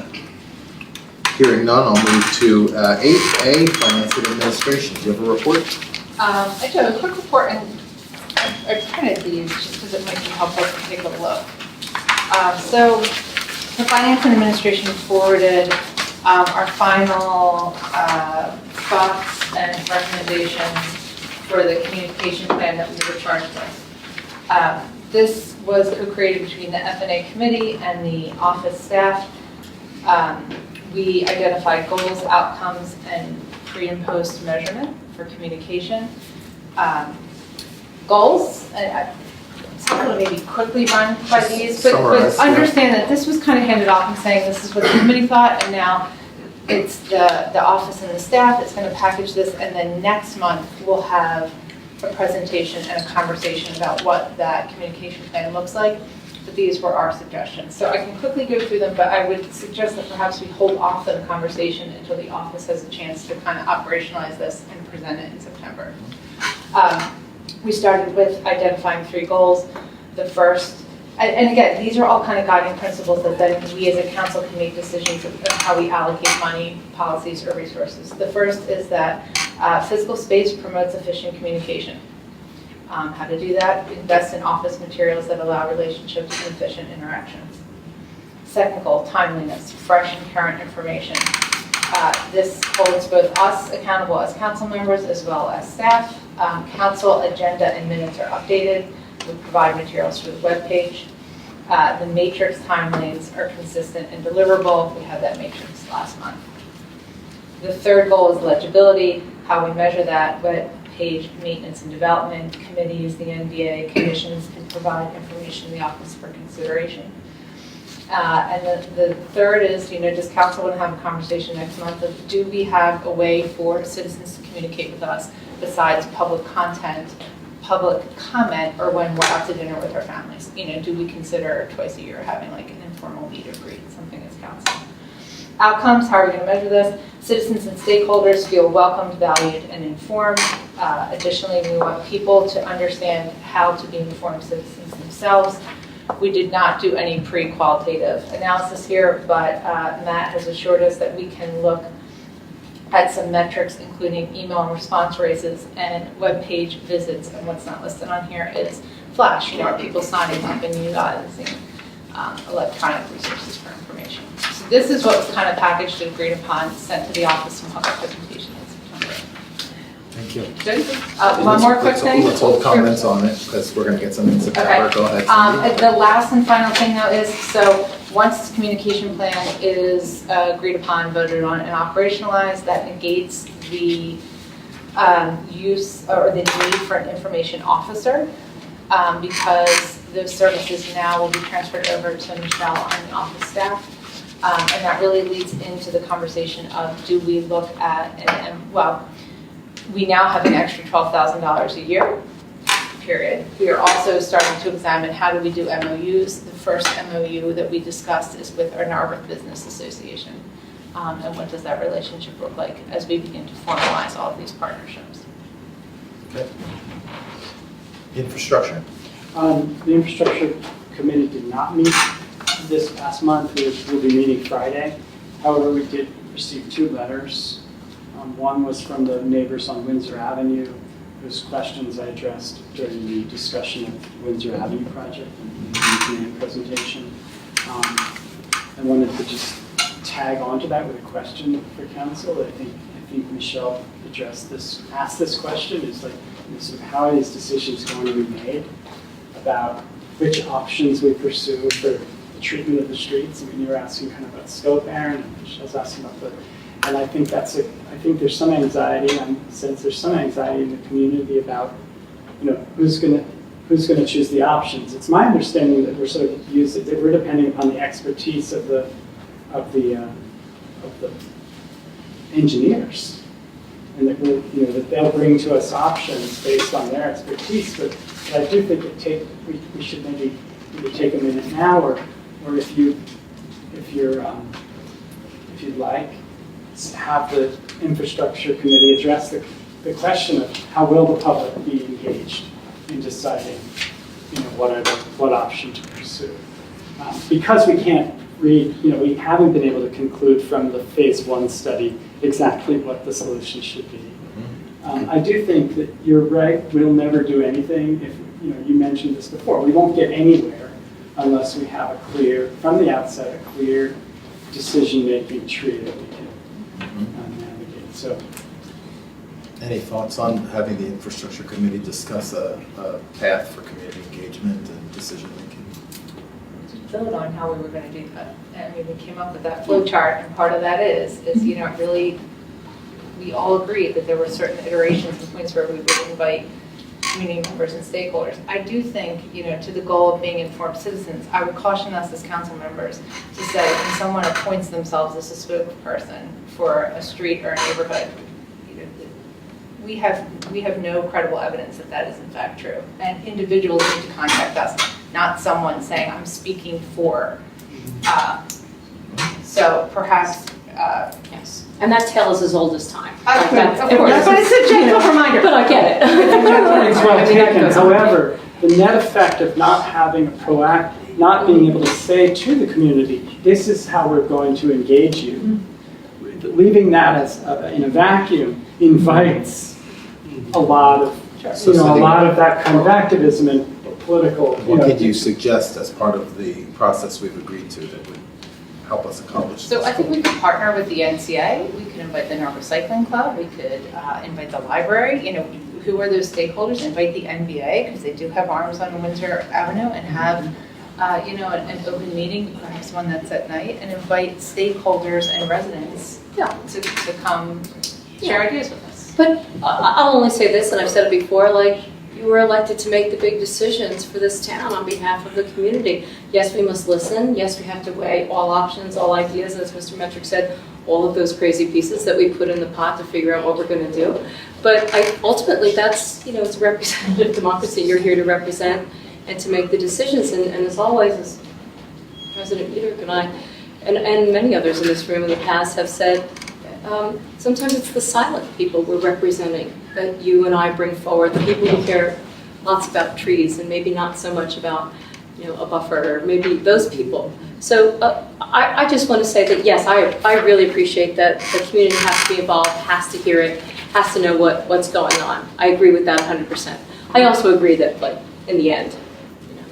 Well, look, for coherence, though, we already invited the community at large to weigh in on. So I don't think we now pull the rug away and say, well, you've elected us to make that decision. I'm not suggesting you do that. Have a plan in place for how to engage with the general public, and I'd like us to have that date sooner rather than later, so that we can say, we're not just making decisions on your behalf. You'll have an opportunity out there to engage.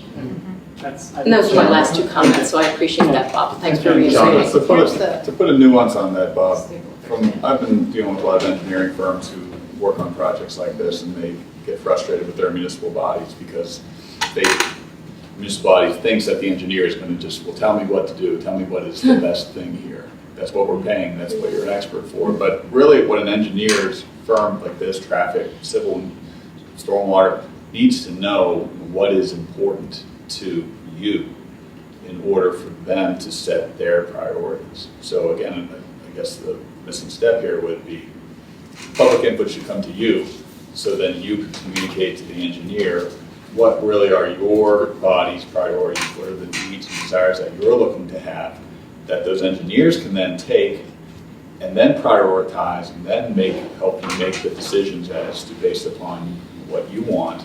Here it is. If that missing piece isn't there, They're not just going to say, here's the best thing. I follow. They need to know what you. So then I would propose that the infrastructure committee, Michelle, Cindy, and I, be the funnel for that input.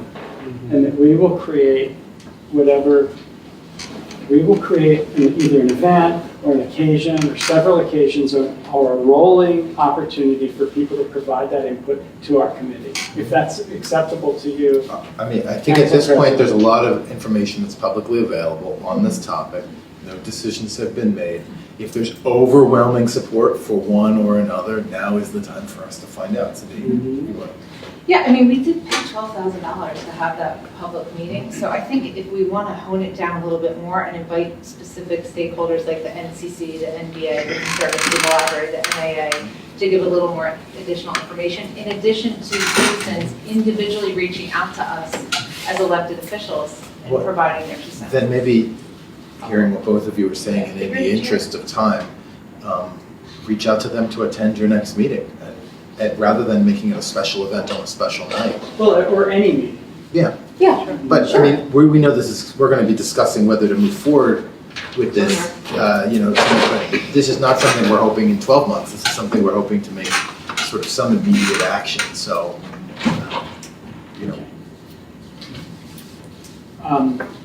Great. Second thing is that the Shade Tree Commission wrote a letter through their chair, Rick Trellis. He's asking that, he'd like to know that the staff could facilitate an informal review of all subdivision and land development plans through the Shade Tree Commission, so that the Shade Tree Commission could write a letter that then the Planning Commission and the Council could use as a data point.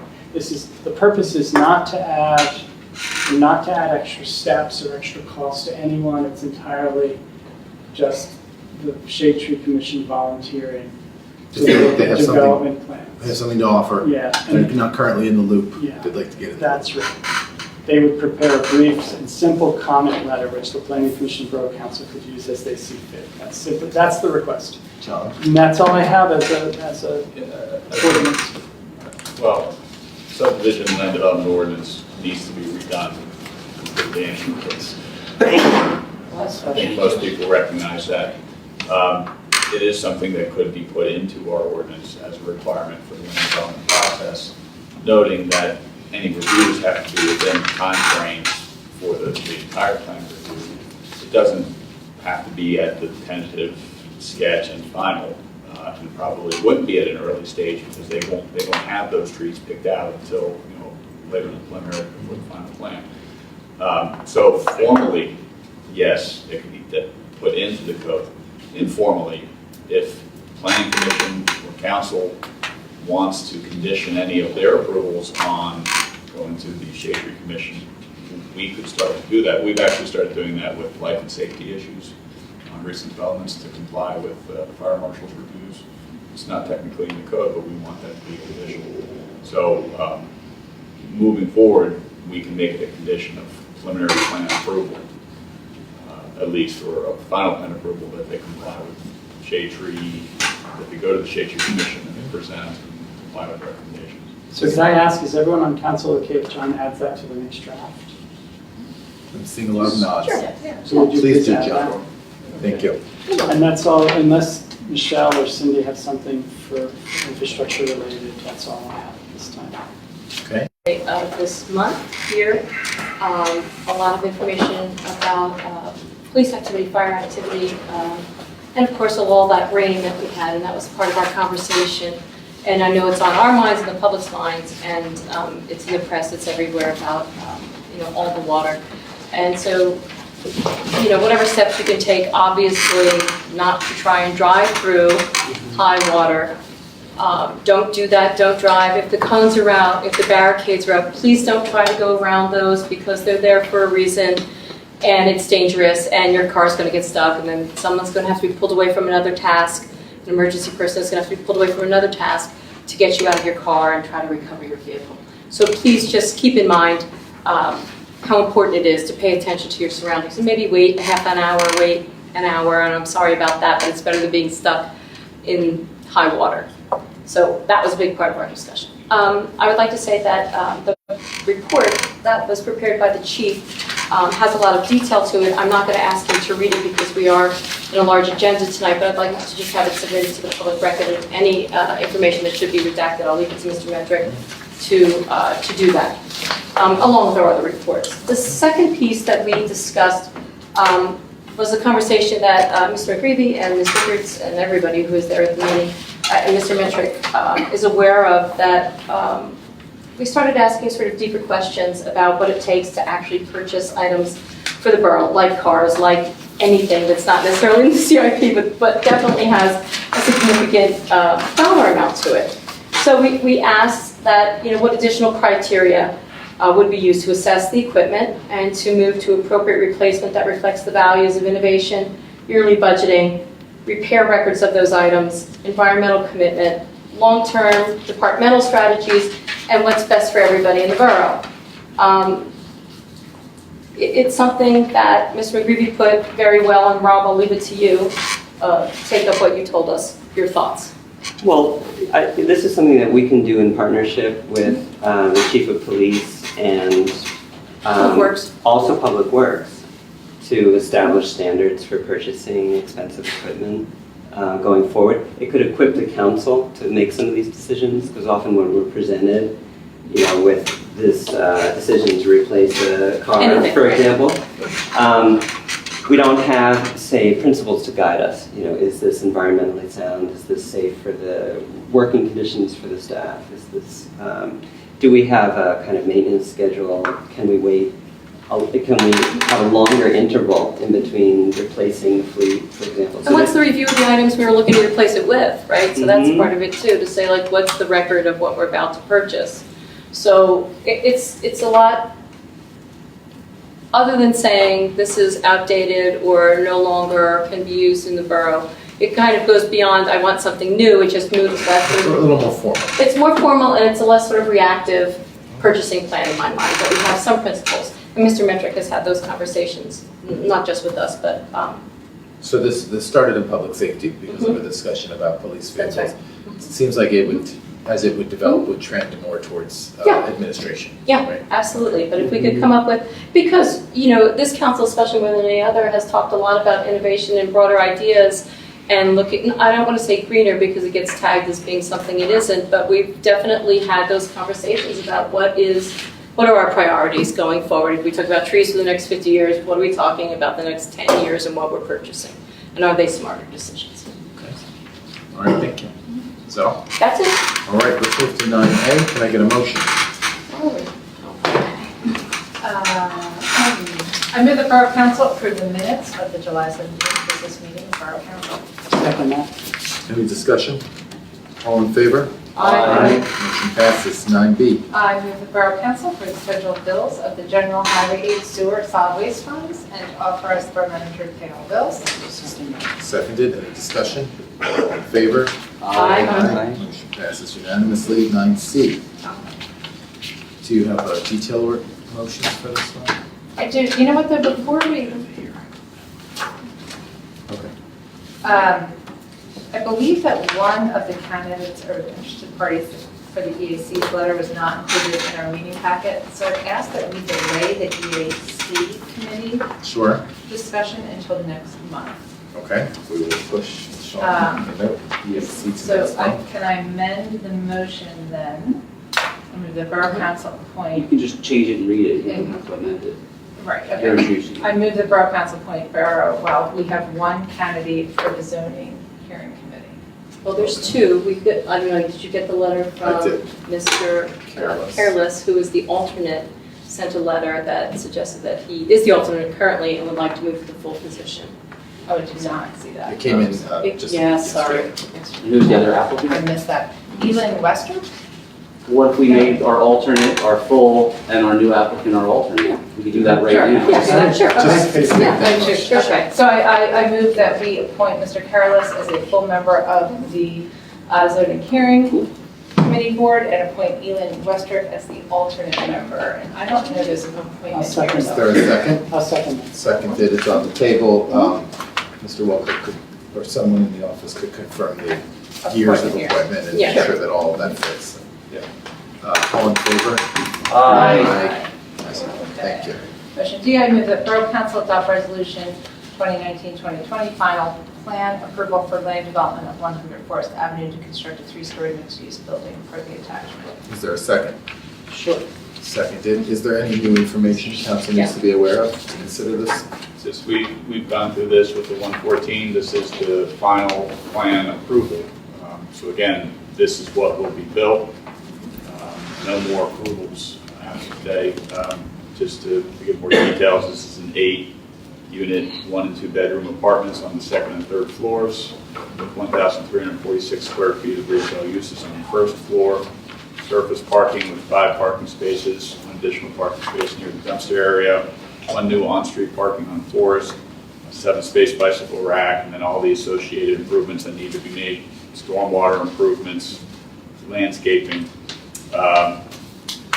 This approval would still be conditioned as drafted through the resolution, which actually does include, prior to recording the plan, that the landscaping plan be reviewed by the Shade Tree Commission. It's on here at this level.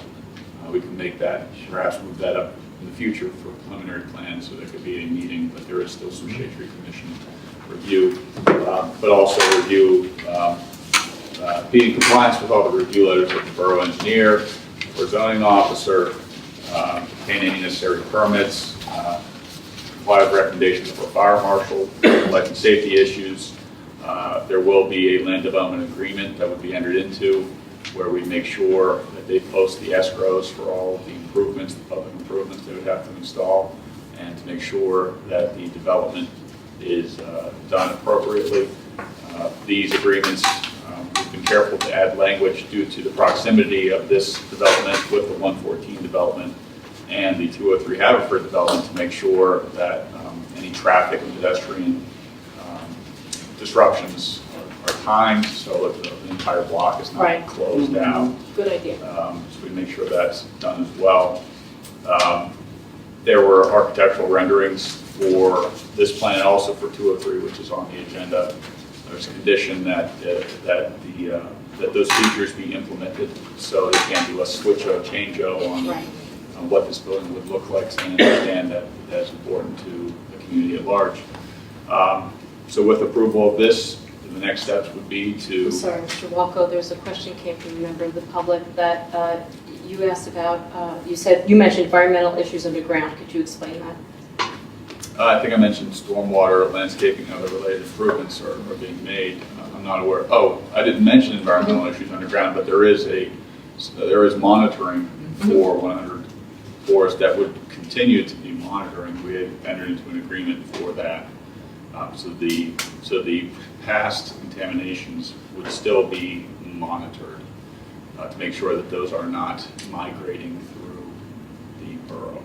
That's handled by DEP. That's a level of government Right. supervising that process that's not. Correct. And we provided the ability for them to drill wells along the property, on borough property, to ensure that any plumes, if there's a plume, is not mitigating or migrating, I should say, into other areas. So that's still going to be continuing. That's not essentially land development.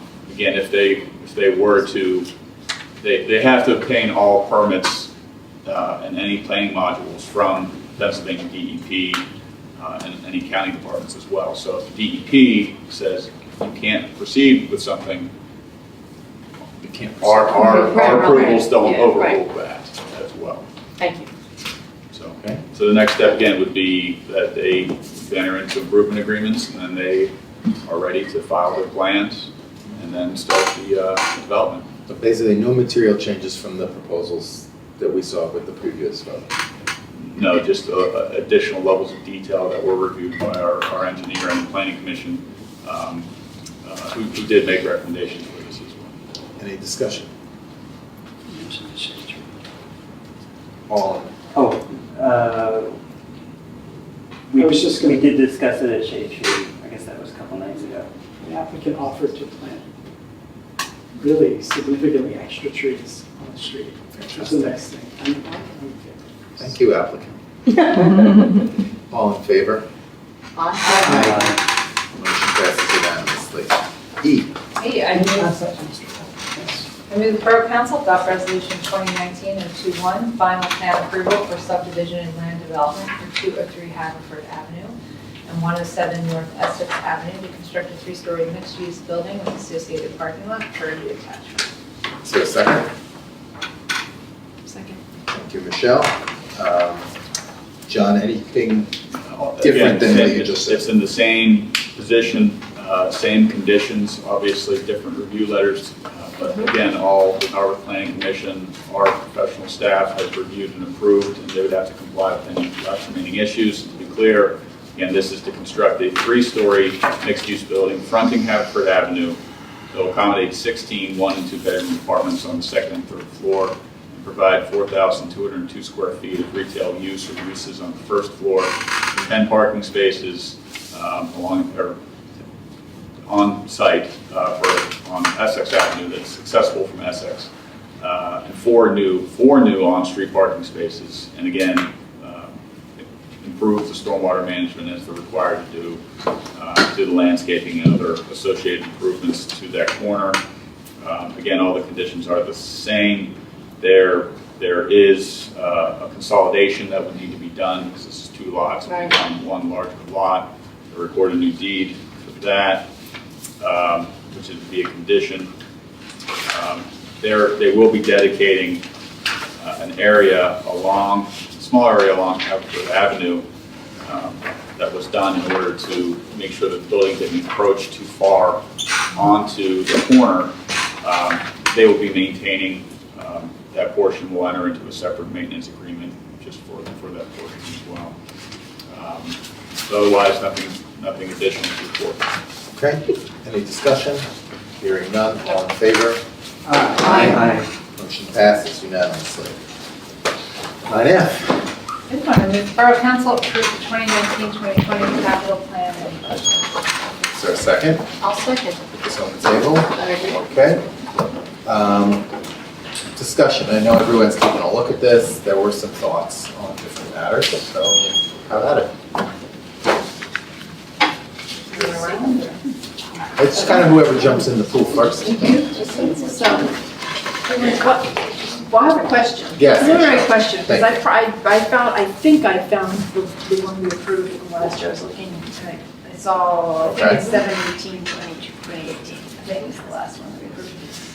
Something that would be helpful would be, just moving forward, this is for our borough manager, or maybe this exists and I don't know about it, something that summarizes what didn't get spent when we're reviewing, like, of that cycle. Because there may be some things in here that I have questions about. In fact, there are. I just don't know.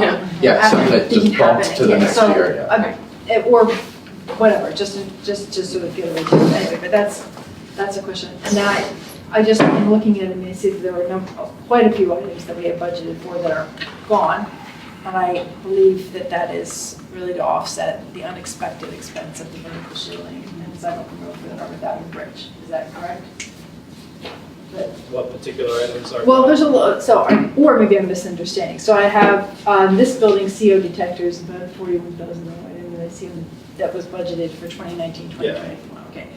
I see exterior ADA improvements, Conway parking lot lighting. I see the vast bulk of the handrail doors ADA compliance for Conway. It dropped from 56 to 4,000. I see about 50,000 in Conway building access control improvements, and some ADA upgrades and 80 Windsor Avenue.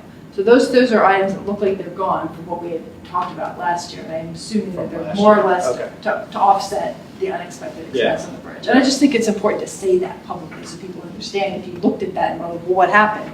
We got hit with the $200,000 in expenses that we didn't expect in our bridge. And it's really has a significant impact on a borough of our size. And our borough manager wrote an outstanding letter advocating to the powers that be for please, Give us money. please get this project moving because it's been delayed many times through no fault of the borough. And I would suggest that if there are is there anybody watching this who shares that opinion? You should feel free to head into the office and get a copy of that letter and use it as a template because the more we can do to make this happen, the better. We don't want to see another couple $100,000 expense next year that puts our, crumples our plans. Correct. So I'm just saying. We all agree with that. Thanks. Thank you. Cindy? I have two questions, both about the Sabine property. The first is in infrastructure. We had recommended and reviewed that we do really the minimal of milling and paving because one of our goals is to re-envision that entire property and therefore investing money while we are in the process of reviewing what that property could be is not being good stewards of tax dollars. And it appeared, I believe the estimate was $26,000 to $32,000, and I see a parking lot line for $52,000. So the question about that, and then additionally, there. Hold on, let's address one. Oh, you want to do one at a time? Yeah. Okay. Yeah, that was our, call it our 2018 estimate from KCBA Architects, which just took a square footage number and a factor and said, I think it's going to be about this much because it typically costs this much to mill and repave. That factor had increased, and there was also some other costs because when the borough engineer, Eric, who's here, looked at it in more detail, there's other things we have to do to that parking lot to make the repaving work. There's base repair, which is essentially just like it sounds. Because it's been allowed to deteriorate to such a point that it. Yeah, and there are other, if you want more details, the experts in the room, but there are other sorts of milling activities that have to happen around the edges to match our proposed overlay with the existing grade. Now, the 52,000 is a number generated from all square footage in that parking lot converted to this lowest cost estimate for repaving, which is not a full, not taking that 1.5 inch off, but just repairing the bill, milling around the edges so that when we do pour it, it smooths out and fills in. What I'd like to have another conversation with Eric is exploring the idea of, do we need to put paving on 100% of that property? Is there some portion of that lot, and I think there is, where we can maybe move the dumpsters to, and we could, because that parking lot is never fully utilized. We only get 75 parking spaces used even at peak, and we have more than 120 up there. So we've got a lot of room to play with. Maybe we can get away with cordoning off some portion of the rear of that property and keep people and vehicles out of it and just keep it for storage, get some of the dumpsters away from the kids, and reconfigure things a little bit. And maybe that 52 gets a little bit lower because now we're not doing 100% of the parking area, we're doing 75 or 80%, and we're still getting the safety benefit. But I think, Cindy, to your question is, while that's the budgeted number that's being put aside, the goal of the office is to do the bare minimum, quite honestly. Well, absolutely, and I think it's really more of a question of timing of I think we're going to talk about this at infrastructure on Friday, or at least I hope we are, is that what is the timing of this re-envisioning of that property? If it's not a safety, we had the conversation and said, unless it's ADA or safety, we're not investing in Sabine until we go through this process to see what that property could look like. So again, I would just ask us, if it's not about ADA or safety, perhaps we think about what the timing is in that parking lot. Well, for this item, do you feel like there are connections to ADA or safety? With the parking lot safety, yeah. If you want the emails from the property manager. Yeah, again, that's what we agreed on, ADA or safety, so that's it. Yep. So then I guess that leads me to the second. I kind of I kind of want to know what level of safety concern we're talking about. If it's an excitement, I gotta park it. It looks really bad. There's some potholes. I'm there every day. It's unsafe. I'd like just to discuss it further. I'm not comfortable with, I'd prefer that we spend that money on this property where we've cut expenditures and at least if there are some safety issues that we patch repair those. If there's a tripping hazard or something, that be immediately patched, repaired appropriately. Could it be maintained for another cycle of another year? It's, at this point, we want to think rationally about what's going to happen next. If we choose to completely renovate that property and renew it, then we'll build a really awesome parking lot. But I think at this point, we're not clear exactly what the scope of those renovations look like. And when we know what the scope of those renovations look like, then we'll spend on parking lot. In the meantime, I think this is a year where we're actually pretty tight on funds. We're starving needed repairs on this property in the park. And, you know, I don't see us tossing that in asphalt. Yes, let's spend to fix hazards, you know, not let, so that no one's injured, but to repair a whole base that may then, you know, it just doesn't make sense to me. Okay. So that leads me. Hold that and go to the. Okay, so then that leads me to my second question is, last year we approved $10,000 for playground equipment from Sabine, but to the conversation we just had, you know, I saw another $10,000 for Sabine Playground in this CIP, which was not something that I can support given the fact that we are hopefully re-envisioning that space. So to invest money again a second year in a property that hopefully we will be re-envisioning seems like it's not going to be in good stewards of tax dollars, particularly when the bathrooms in the park down here should probably, you know, be closed or condemned. So perhaps reallocating that money to this building, to this park, rather than investing in a playground in a space that we will hopefully be re-envisioning and improving. Sean, can you speak to those dollars and where your thoughts were there? I think, I don't know what your question means, but I mean, in terms of where that money, what would the money actually be spent on if it was spent? And is it safety or ADA? Because that's what we had said we would do for safety. what are we talking about right So now? the 10,000 playground. There was a suggestion, I didn't get a chance to reply to your email, I don't recall where it came from to reallocate the same amount of dollars to our park improvements that we did in the prior year cycle into this year's cycle. Was that a council? Because it wasn't discussed in infrastructure or F&N. Can I address that? Do you mind? Well, can I let Sean answer? Was that a council request I or? don't recall. I recall. That was something that we put into the CIP last year. And the genesis that I remember was that we would see how our new public works manager would manage a modest appropriation to each of our two parks and see what kind of bang we got for the buck. And then it was one of those, like a lot of things in life, why is it like this way? Because it was started and it hasn't been derailed, so it's a carryover. But the reason, if I may, and it's actually the first thing I've said tonight, and I'll be very friendly, just I have some diverging views from yours. The amount that Ed Harmon has been able to get out of the $10,000 appropriation for Sabine has been tremendously helpful to our community and our neighbors. Look, I agree, I understand your concern. We're on opposite ends, we have been in the past with respect to the future of Sabine issue. There's questions about, is there a future, is it 5 years, is it 10 years? We don't know. It's an unanswered question. In fact, I've heard infrastructure is going to be dealing with it. It needs to be dealt with. This council needs to digest with and make a decision on that. But what I would ask, please, is that in the interim, can we please bifurcate the idea that someday we may not have it or may re-envision it with, there are a lot of people in that neighborhood. It's really, if you were there every day and you saw it and your kids played there, the way the park looks compared to a year ago to today, it's amazing. Oh, I I agree. would just, let me just finish. I talk slow and I just want you to, I'll miss things.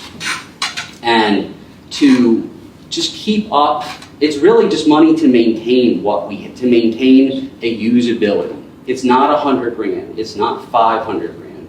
It's $10,000 for a park that has, through no fault of anyone here, suffered decades of neglect. And with respect to the parking lot, again, I understand all your concerns. And the parking lot, appropriating the money in the CIP does not guarantee. In fact, I'd say the odds of it being spent are slim. The worst case scenario is we spend that much money.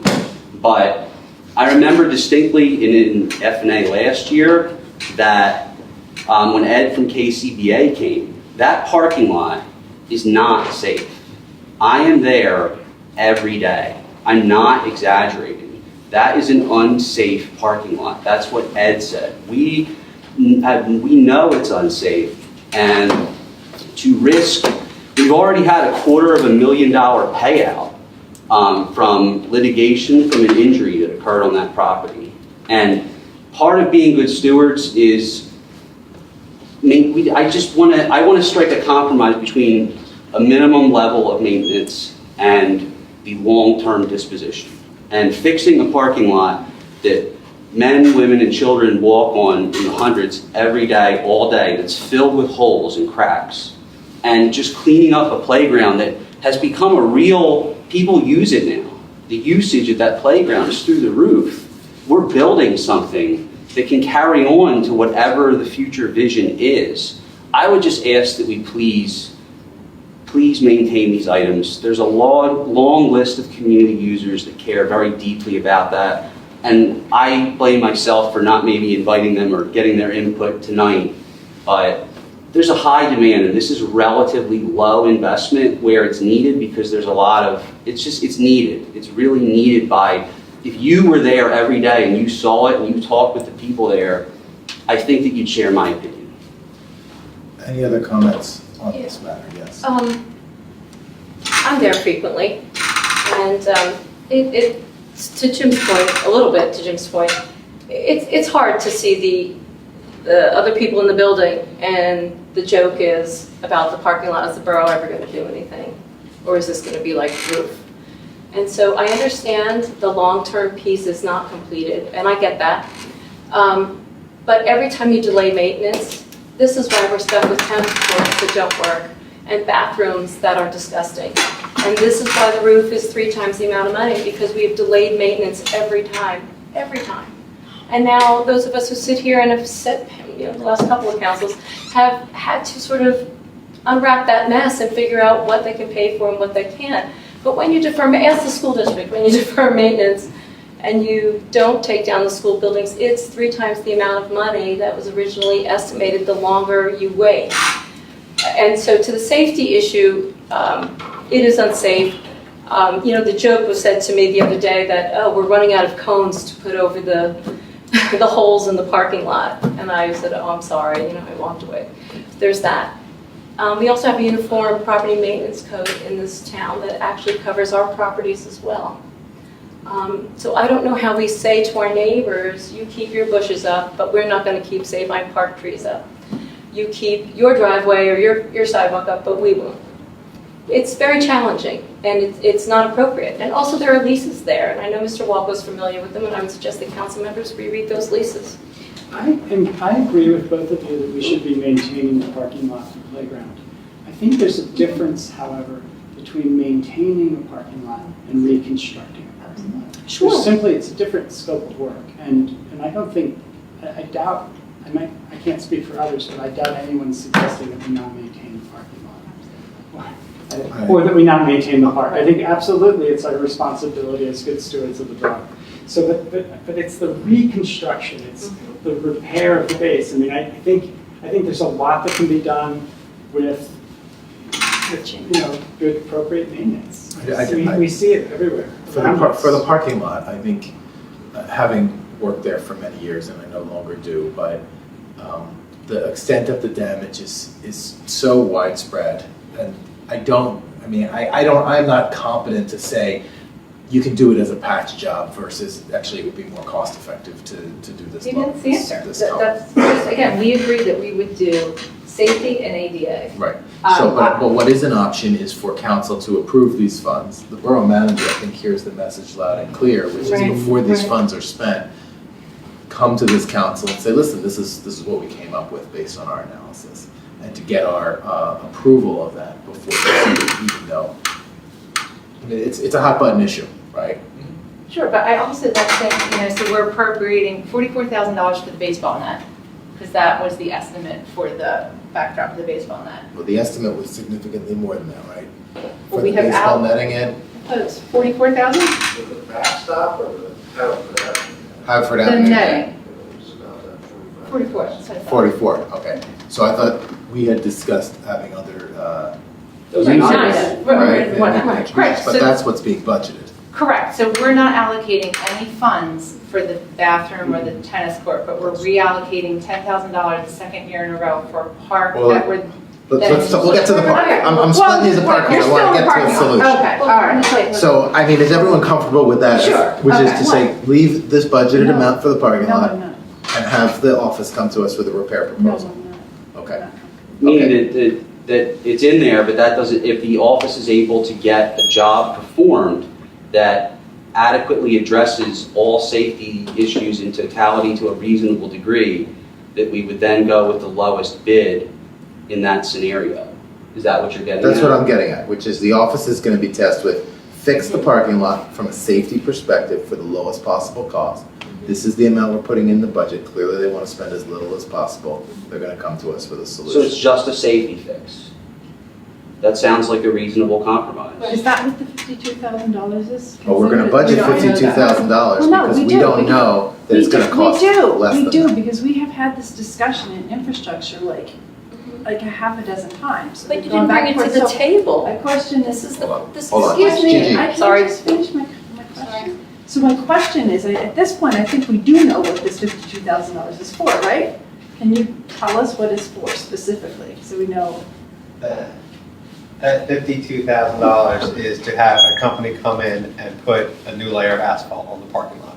That's right. Not at the current size that it is and at the current layout that it is. Just to lay down the asphalt would be about $50,000. So resurface the entire one? Correct. Okay. And is there, well, since we have the borough engineer here, I'll Go just ahead, ask you. Michelle. Is there another approach to addressing safety concerns in the parking lot that is not a full overlay of asphalt, or is that really the best? Well, if only your problems approach? in the parking lot are that it's has holes in it that are tripping hazards, if it has ponding water, which is slipping hazards in the winter, if those are what the safety hazards are, resurfacing it is really the only. If it's asphalt, you put a new layer of asphalt and you grade it the right way and you can drain the water out. So it's the only way to alleviate the water from the ponding problem.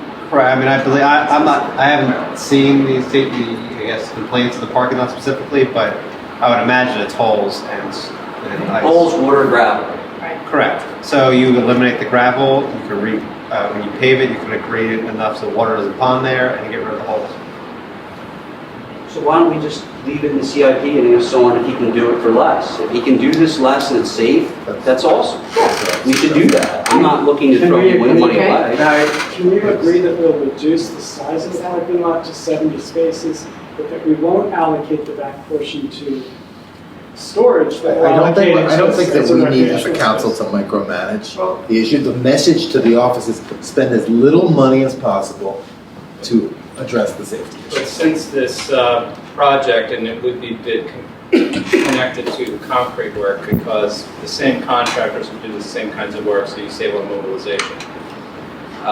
It's over the $20,000 public bid process, so council's going to be involved. So we're going to have to bid on this anyway. You're going to have to look at the proposal, approve the advertisement for bid, and then award the bid. And at that time, if it was the whole lot, we could bring up making it smaller.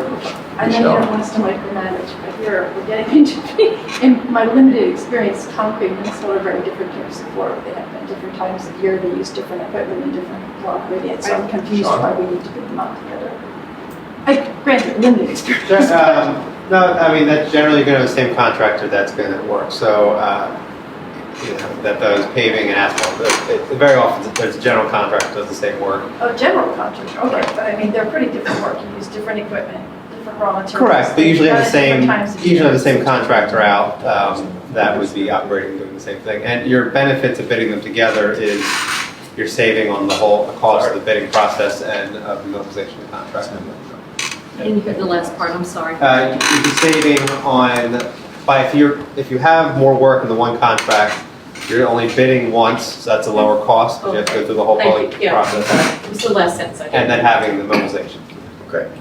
Thank you. So, where do we stand? I'm okay with the compromise. It's basically gives us the option. It's going to come back to us regardless. Yeah. We'll budget it. And Cindy, are you comfortable I with think this? we need to, but I don't see why we would pay to asphalt over a parking lot that we only use, what, 40% of? You know, part of Again, I that think bid, I think that the, I think, again, the directive the office is hearing is how to do the minimum amount of work possible for the lowest cost to address the safety issues on the area of the lot that is actually used. Right? Right. That- Yes, right. Everyone is nodding. Mhm. Okay. Right. So you're okay with that? Yeah, we agreed safety issues and ADA. Okay. All right, now let's Can I just talk. say one thing real quick? You agreed that in infrastructure council, I'm an elected official, and I say this nicely, I never agreed to that. And we did it for the roof, that was the council, that wasn't it. But I never agreed, we never made a public proclamation, that's several opinions, but there's no rule that says we only do safety ADA. There was no rule, but when we talked about the roof, we had said, yes, we all agreed, and I don't At know that if you time, yes. disagreed. At that time, we all agreed that we would take the approach of safety and ADA. All right, let's talk about, And it was not a discussion that took place in infrastructure. No, it was Okay, well, I apologize then, in any event, it's something that's your opinion, it's not mine, but there's no rule that says that's what we do. let's talk about the park. $10,000 allocated for next year for Sabine Park. That it did not come through F&A, it did not come through infrastructure, it did not come through No, public safety. it was a replication from what So again, I'm not worried about where it came from or who asked for it. I want to know whether we're So going to vote for it. what do we imagine the room will be like, some kind of some new playground equipment, Sean, could you? new fencing, or new, something new? Yeah, it would be something new. We would focus on replacement of things that are used. We haven't come up with a plan or cost estimate for last year, and we didn't do, in my mind, as somebody who knew very little about playground equipment until this year, I think we could have, I wish we had a little more funding because it really didn't go that far. It's expensive. We contacted a lot of I'm in favor of vendors. that. Yeah, And this- we did some really great, I mean, This we is- some really good stuff last Go year. ahead, This is not Michelle. going to come before council again, right? That's This- correct. So the only thing I would say is, again, I'm happy to spend money to improve Sabine Park because it's getting used. I just would say, and I said this last year, I'm going to say it again, I don't know if we can, I don't know how, see, these things come up and they come up and then we have the same thing and we say, well, we don't really all agree, we don't, and I don't know how we make a consensus on this. But I think that Well, we may not have a should- consensus, but we're trying. We should set a limit It's a tough that the funds should be expended on things that are portable, basically. That So was where I was not, for going. example, repairing the steps, something that is site-specific, unless it's a safety issue, So right? I might suggest that you offer that as a preference, but if a step needs to be repaired, Oh, that's a safety issue. Yeah, I think that's a good recommendation to give to that's something that can be unbolted and moved. the caveat that make it something that preferably could be relocated but not binding. And perhaps then take, That's split that fair, 10,000 and say you're gonna put 5 in Narberth Park improvements and 5 in Sabine. You know, the fact that we can't even get bathrooms painted in our park, I mean, the tennis courts are the absolute history of the borough. I don't understand. But here or there. For the flood. Okay, Well, but let then me- we could Cindy, paint let a me ask- bathroom. I know, I agree. We have a fabulous public works department now that I feel like, you know, perhaps, we're re-envisioning Sabine, so again, we gave $10,000 last year. If it's portable, okay, but, you know, do we split it in Narberth Park? Where there's something. Well, other than last year we portable- gave 11 or 12 to Narberth. To Narberth Okay. Park. And Narberth Park's gonna be the beneficiary of the NIDA money too, So is in all that, likelihood. For the baseball. But for the base. For the baseball net. There's still another 60 grand in NIDA after that. That's correct, and Renita's gonna come up on our agendas. How much would the bathroom, do we have an estimate on that? So I thought We this do was not. 44,000 we were budgeting in our capital improvement budget for the baseball netting. I'm sorry, say it again? I thought we were budgeting 44,000, I thought that was for That means baseball we netting. can use it, but that doesn't mean we must. Oh, okay, so they may receive funding from MIDA and they may use this budget money for some other improvements. That's right. Like that. Right. So that's. It's a good plan. Thank you, that's where I was gonna say, like, why don't we wait a I minute think and see what that, comes I around? heard the words float across this table, we 40,000 don't wanna for spend this all of our park money on netting. Right. Right, Yeah. right. And we That's all understand the correct. bathroom, we all carry the burden of the. So are we okay with this Sabine money, the 10,000 now for the park, something portable or safety? But it's budgeted and it's available in case it's needed. Yes? Yes. Okay. Yes. Thank you. All right, thank you. Yes. So, while this was a healthy discussion, Mhm. I guess I'd like to spin it a little, which is to say, this is a $10 million 5-year CIP. Mhm. We are arguing about less than 1% of it. Well, That is positive to the alignment of all of us as to the borough and its needs and its goals. And I just think that's very positive. We're not sitting here arguing about whether we should do a $5 million improvement. $7 million We all is for the agree. bridge. What's that? Nice day. Hey, look, I'm trying. Let the president spin. Come on, he listens to us all night. Let him spin. I'm done. Aaron, you need to spin. I'm done. That's it. All right, all in favor? Aye. I just want to take a second, and I mean I think that what Aaron said's right, because it shows that there's so much more we actually agree on than we disagree on, and that's not highlighted here because there's no need to talk about those things. All right, thank you. Moving to the next item, I will recess this meeting into a hearing, which will be led by Solicitor Walker. We're going to commence this hearing on ordinance number 1019. This is an ordinance authorizing the participation of the borough in the Delaware Valley Workers' Compensation Trust in accordance with the Pennsylvania Workers' Compensation Act and the Pennsylvania Intergovernmental Cooperation Law. I'm going to mark 4 exhibits, the first one being the ordinance itself, second being the legal notice for tonight's hearing, the third one being the proof of submission of this ordinance to the Montgomery County Law Library, which was received on August 1st, 2019. And for Exhibit 4 is the proof of publication of tonight's hearing in the Mainline Times, which appeared, the legal advertisement appeared on August 4th, 2019. This is a pretty form ordinance that the Delaware Valley Workers' Compensation Trust requires the municipalities that participate in that trust to enter into. It's also a requirement under Pennsylvania law that when any municipality enters into an intergovernmental cooperation or delegates any functions that are usually bestowed upon that government unit, that be done through an ordinance. Essentially, there was a decision, maybe I can defer to Mr. Metric for the specifics, to join the Delaware Valley Workers' Compensation Trust to handle our workers' compensation claims, as many local municipalities do. Any specifics with that, Mr. Metric? Sure, yeah, thank you. The borough was notified May 16th of 2019 that its current workers' compensation insurance provider was not going to renew its policy. Policy was scheduled to renew on August 1st, so that began a search for a new workers' compensation insurer. So we gathered quotes from our broker that we contract for our general liability coverage. We contacted Delaware Valley Trust. We contacted the State Workers Insurance Fund to cover volunteer firefighters. We had long known about Delaware Valley Trusts. They're an organization headquartered in Horsham that is a little bit different than other types of insurers in that they are a conglomeration or aggregation of municipalities that share their risks together with one another, which is why we have to enter into a contractual agreement with those other municipalities to share our workers' compensation risk. The company itself has been a success. It started off as a collective purchasing organization and grew into an organization that sells insurance for workers' compensation. They also have a trust for healthcare and a trust for general liability. We were admitted to the Workers' Compensation Trust, and we took them up on that offer because of 2 reasons.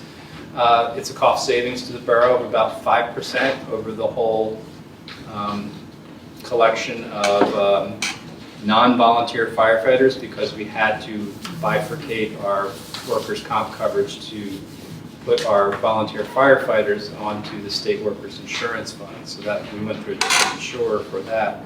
But the base premium rates were lower for Delaware Valley Workers' Compensation Trust.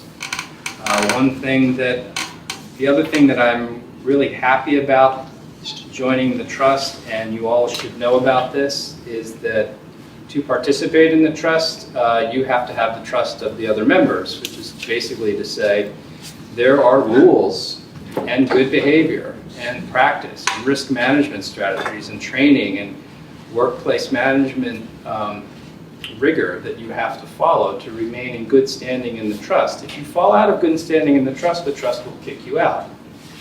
So we're at a point in our management development organizationally where our attitude is bring it on. We're ready because we have professional leadership that can manage their respective departments for workplace safety. The most risky departments any municipality manage are police, fire, and public works. We have fantastic leadership in those areas right now that are going to help us manage this risk going forward. So we're not going to be hit with these kinds of large claims because that's really that's really what where any kind of insurance comes down to is your claims history. And then that was the reason for our discontinuation with the other insurance provider. We had an uninsurable claims history. And it's our duty, responsibility going forward to manage workplace risk, manage employee workplaces that manage employees properly so that we reduce that risk. It's going to happen. People are going to get hurt. That's what insurance is supposed to cover. But insurance is really there to save you from those kinds of outlying events. And we could still have another outlying event, but it should be a genuine outlying event that happens that would result in a claim. We can responsibly manage our workplace to reduce those kinds of claims that maybe don't fit that category. So I'm very excited about joining Delaware Valley Trust. I think it's a new day for the borough. I'm looking forward to their other, maybe even exploring some of their other products. Thank you. I would add, finding savings on workers' compensation, it's a pretty well-managed category, very difficult to do. So I'm glad the opportunity and thank the office for all the work they did. And also for beginning to change the culture for all of our employees to one that embraces safety. I don't think we see claims, claims history. No worker wants to get hurt. No worker wants to have permanent disability at some level due to a workplace injury, and we have the ability to change the culture here so that doesn't happen. So thank you. Is there any questions from the public, comments from the public on this ordinance? Hearing and seeing none, I'll turn it to the council. Does the council have any questions or comments?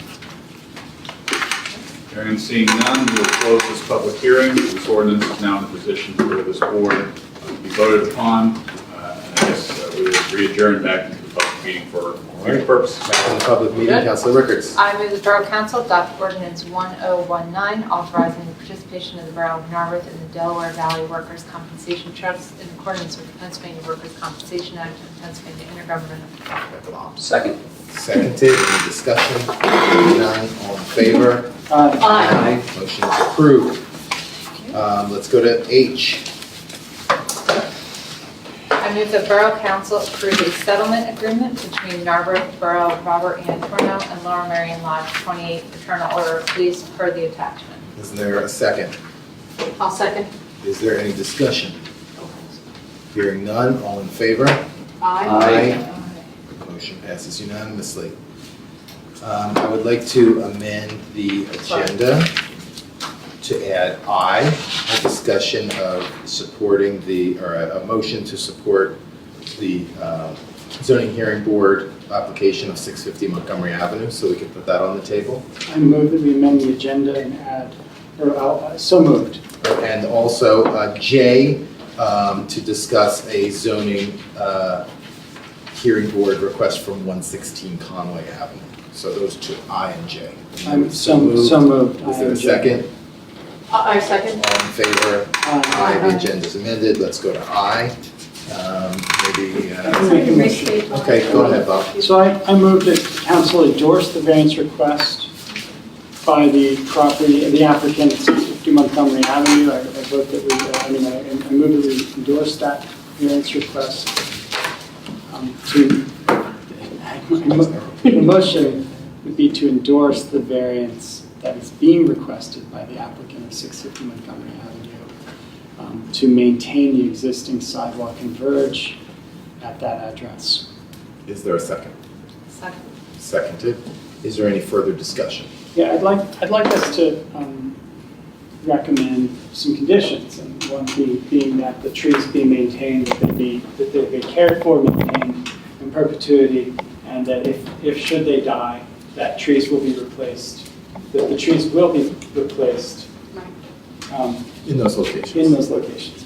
Thank you. So the two detailed conditions, if these would be adequate, would be first that the applicant shall take reasonable measures to preserve the two existing mature trees located within the existing verge area along Montgomery Avenue.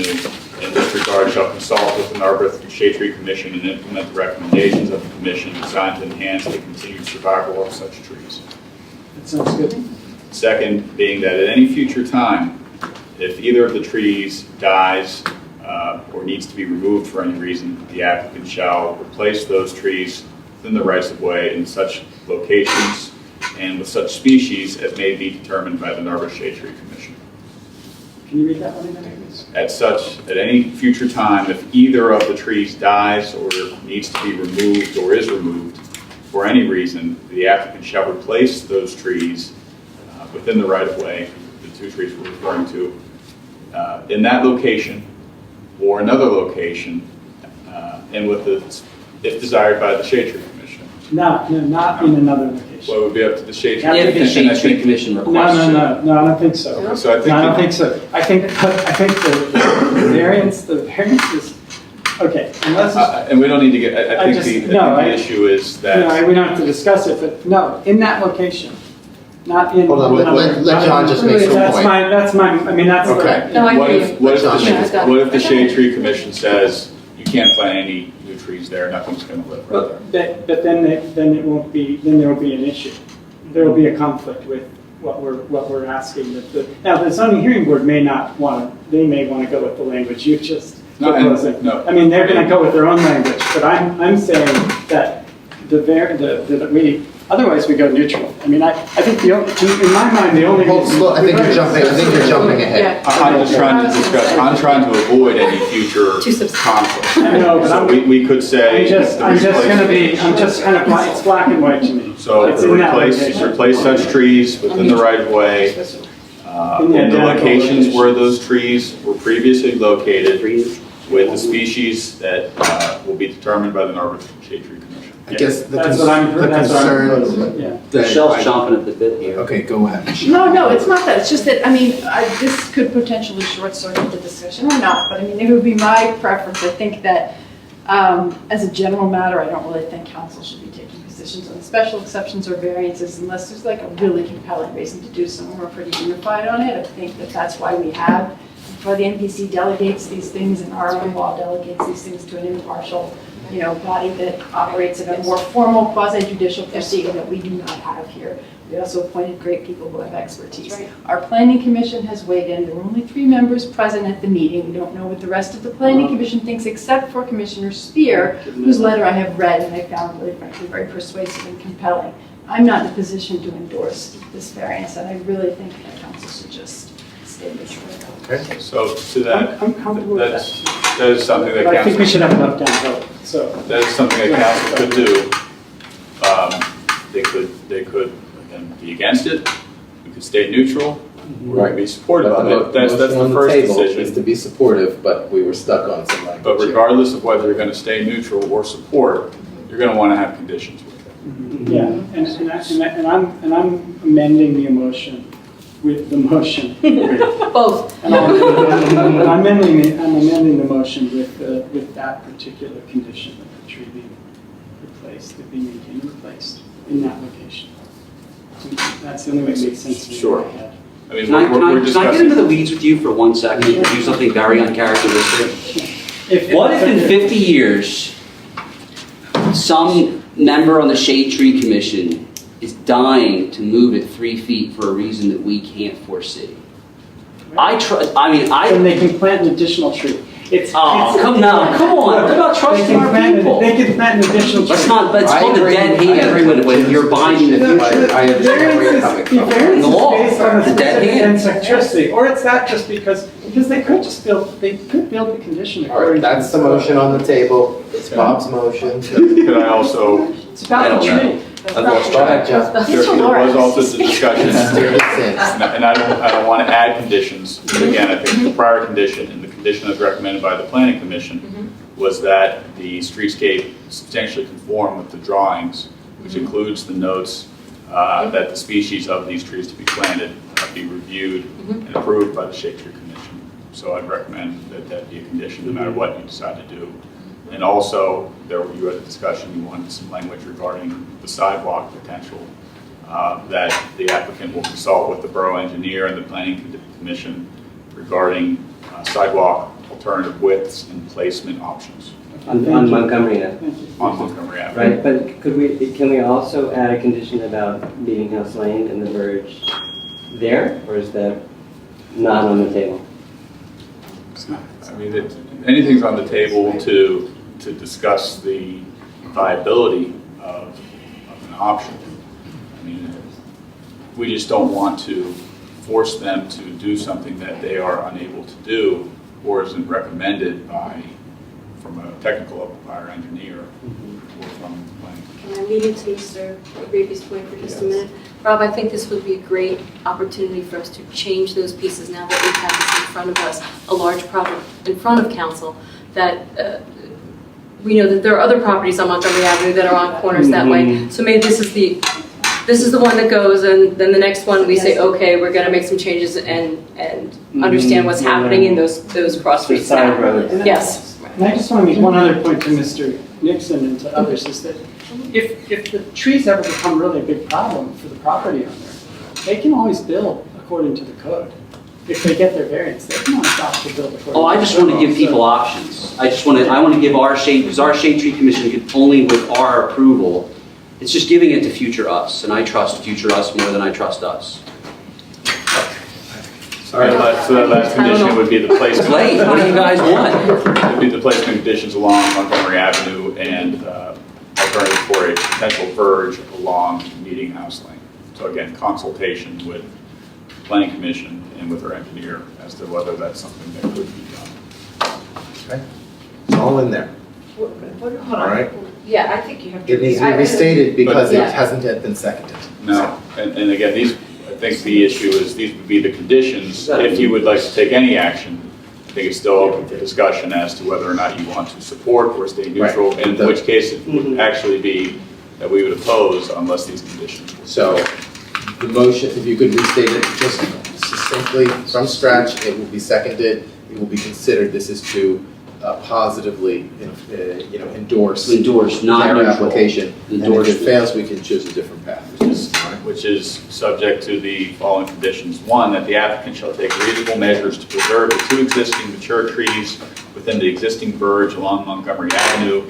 In this regard, shall consult with the Narberth Shade Tree Commission and implement the recommendations of the commission designed to enhance the continued survival of such trees. Two, at such future time as either of such trees dies or is removed for any reason, the applicant shall replace such trees within the right-of-way in the same location as as the prior locations, with such species as may be determined by the Shade Tree Commission. So they can pick the species, but they can't move it. Yeah, okay, keep going. And then there were 3, that the streetscaping along Montgomery Avenue and Meeting House Lane substantially conform with the architectural renderings and drawings that were provided, including such notes which require that the tree species be reviewed and approved by the Shade Tree Commission.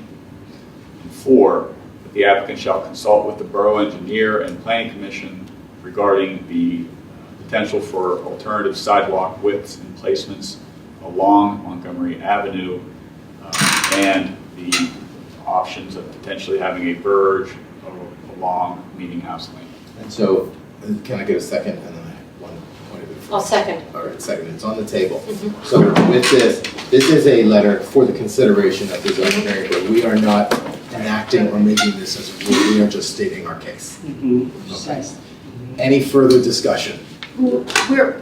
This is a vote on whether to go endorse. Just that we support the variance With these conditions. And they can slice and dice this language however they can read into it, or Yeah. fit, but they're hearing it from us.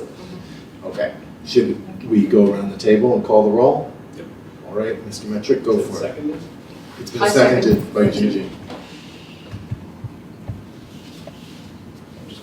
Yeah, take your time. I'll call out your name and you'll tell me yes or no. Ms. Rickards?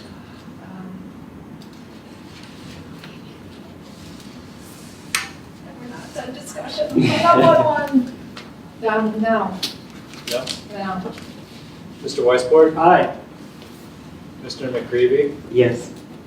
Ms. Pananopoulos? No. Mr. Nixon? No. Ms. Devlin Moffett? Nay.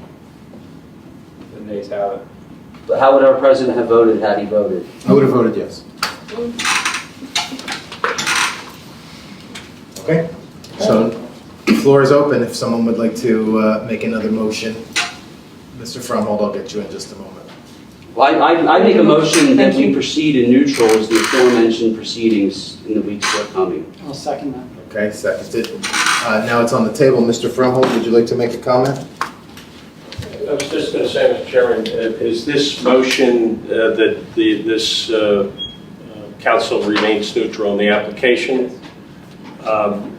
And I think that is an option. Another thought would be that you could remain neutral. And if you felt any condition or conditions were appropriate, it could be presented to the zoning board that you remain neutral in the application. However, should the board decide to approve the application, that you would suggest that those conditions be added to any approval, so that you would remain neutral, but suggest that these conditions in the event the board does take positive action. Mr. Wilk, do you concur that that is an acceptable option for us? I agree. Could that be moved as a friendly amendment to the neutral amendment? I think that was the original intention, was to get the conditions worked out, see if the approval worked out. I think it would be a new amendment. Do it come back here? To stay neutral, because pursuant to the conditions I previously read, unless there's some clarification that needs to be done on any of those conditions.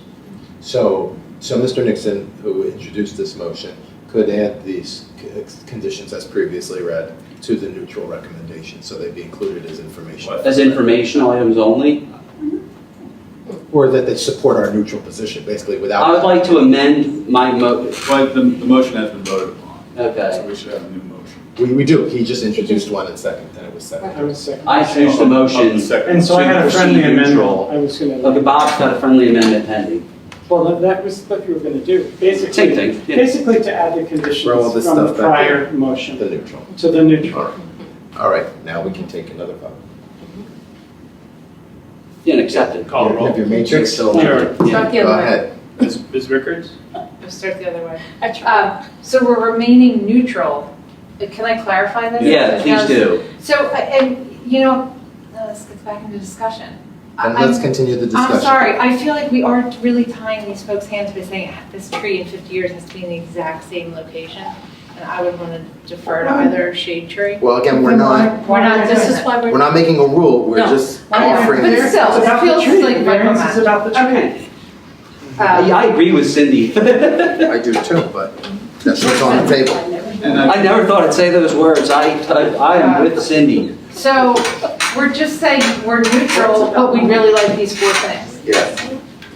Otherwise, you should think maybe. Communicating, if the zoning hearing board was thinking about granting this relief, Exactly. Please consider. zoning hearing board should consider these conditions. So we're Which asking means them we're to really cons- not neutral.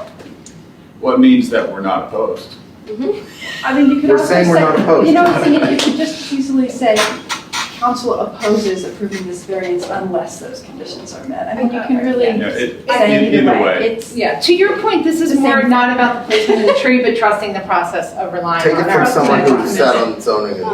So it sounds like are you saying that you would rather just go straight neutral without the I think list? we just have to trust the people that we put on commissions and zoning. So then vote no. That's, Let's see but what that's, happens. Let's let the machine process If we're it. still in discussion, I'll say that if you look up on Price Avenue, you'll see the sidewalk That's where it right. jogs around a tree that hasn't been That's replaced gone. because no one's required to replace it. The applicant, they sold those condos, they renovated the church, they did a beautiful project, all of us benefit, the tree's dead, and no one's replacing the tree. I don't even think it's the tree that and I don't want to take up any more time, it's just the process of trusting the MPC, trusting the zoning board, trusting the shade tree. Then vote your conscience. If the tree site's good now, why won't it be good in 50 years? That tree's been there, there's been trees there for hundreds of years. My What's wrong with question the site? isn't the tree, it's the process of us trusting the. Of us sending a stapled list of our conditions. I'm not in the theoretical, it's I would just a tree. prefer to stay neutral. So you're voting no? I'm going out. Yeah. No, Nothing wrong with okay, keep that. going, That's Sean. fine. Mr. Weisbord? Yes. Neutral with all this. Mr. McCreevy? Yes. Ms. Pavanopoulos?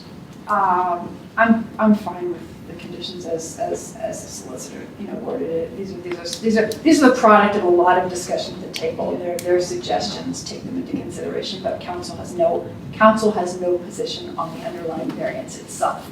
That's what's important to me, so if that's what we're doing, I would say yes.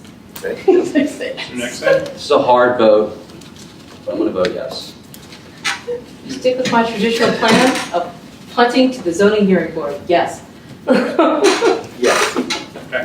Yes, it's happening. Okay, thank you. So I will draft up these into a formal letter, and I will communicate these. I thoroughly enjoyed every minute. Guys, let's try to get out of here. I'm going to communicate these to the zoning hearing board solicitor to say that council is taking a neutral position if the zoning hearing board sees fit to grant, and again, this is for the variance and special exception, the relief, we would like to see this, these conditions attached.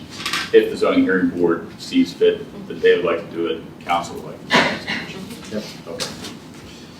Thank you. Is that the direction that council would like to? Yes, Yes, sir. Thank you. So this takes us to J, more J, than 116 Conway Avenue. If Mr. Walker could give us a little bit of information, and then we can decide what to do. 116 Conway, it's directly that way. And 116. okay, basically, you have these twins here on this block, and thank you, gentlemen. Thank you. The resident, the owner would like to add an addition, and there are some issues with that addition. I'm going to read from the learned treatise of an email from Mr. Metric. In a nutshell, the code prevents extensions to the rear of the twins without offsetting the wall from the property line shared with the neighbor. Together with the side yard setback, this creates, according to the applicant, too small of a building envelope on the lot, which is 11 feet wide. So they are seeking a variance to build portions of their addition in the setback area, 2 feet into each setback, for a total width of 15 feet. So, by understanding the application itself, states that there's 7-yard setbacks, and they want to decrease both to 5-yard setbacks, but on 5 Feet, not yards. Sorry. 5 foot. 5 foot. 5 foot setback. Yeah, 5 foot setbacks. The applicant, and just as a matter of information, the applicant is Holly Bond Farrell, who does serve on the Human Relations Commission. So you got two houses here, right? Backyard, right? Holly wants more room to put an addition. She wants to put an addition here. The issue is that it would only be 11 feet wide, and nobody's going to build an 11-foot wide room, right? She wants to make it 15 feet. There's nothing on the table here, but we're discussing. What stood out to me was that with the setback now, you sort of create that dead area. Remember we talked about zoning? Yeah. Yes. Creating Yeah. sort of a dead space, Yes. this long dead space in someone's backyard where they can't do it, nothing's anything gonna with it, happen. right. Versus sort of almost allowing them to go to the property line where their neighbor's gonna put up a fence or something. Well, you could, but we're talking Pear about tree. realistically. Because she made an application to the zoning hearing board and we have to choose whether we're gonna vote Neutral. approve, or against. And so I just want to give them a little background. Oh, I mean, I can just tell you, I spent more time in Row House and Arbor than everyone here. We should support this. This is a good move. I've lived there, that's my 10 years like that. Look, that's the application, so if someone would like to make a Are we having a motion. discussion? Are we in discussion yet? Okay, we can have a little discussion. I just want information, more information. Yeah. What's your since you've lived there, what's your imagined impact on the neighbor? So I've lived next to homes with that and homes with that. And the dead space fills with dead leaves, shade, trash collects there. And the neighbor having and me, when my neighbor had dead space, I would have much preferred the dead space be filled with a room, because now I don't have a spot next to my property that is littered with weeds. No one goes back there. It becomes space that's dead. I don't know how else to put it. Yes. So that no man's land between that we are guesstimating may exist. That little space. So you're saying it's not wide enough to get in there to rake or get in there to get as much as you can, or maybe that should be done? Is that your experience? It's going to be 5 feet wide. Oh, 5 feet. And actually, I only brought it up as a point to think about 5 our feet. code. I'm sorry, I went down a path. Mm-hmm. The application is to continue to make the approval. Mm-hmm. They're requesting approval to do this with the 5 foot. Okay, I got it, clear, thank you. And they would have been. That answers the required to question. accept. So these are can I smaller just than leave- Yes. All right, so here's what's gonna happen when the zoning hearing board, who hears variances, hears this, they're not gonna be looking at Aaron's guessing it on a sketch that he just drew. They're gonna have actual like architectural diagrams, like site, they're gonna have actual data, and they're totally qualified to decide this, and they're gonna come to the right decision. Yep. When we're in On stay neutral. I just don't Could see you make a why motion? why. You know what? Let's do it. Let's go neutral. I move we stay neutral on this. Second. Okay. Any further discussion? You're right. They'll do the right thing. All in favor? Aye. Thank you, Michelle. The no man's Can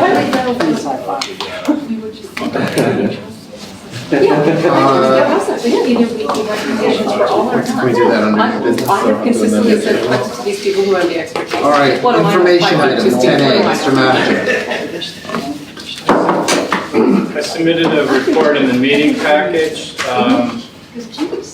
that talks a little bit about capital plan circulated to council. I do request a very brief executive session after we're concluded to discuss the personnel. If that can be granted, thank you. Yes, it will be done. Thank you. Mr. Solicitor? I have nothing to report. Monthly reports have been submitted. Any comments for the good of council? One comment, I would just like to thank Ed Harmon, Public Works Director. We have a new bike rack on the south side at the train station. It's right at the train station, and this will facilitate commuters biking to the station in South Narberth, but also into Lower Merion, so thank you. Thank you. Thank you. If I may? Yes, sir. One kudo, I'd like to, close reading of our stormwater ordinance revealed the need for applicants to set aside certain dollars to defray inspection of post-construction stormwater maintenance. So Eric, reading the code very quickly, saved us future engineering bills. Thank you very much. Thank you. $6,000 this summer alone. That's very good. 6,000 back to cars. We filed applications tonight with about 3,000.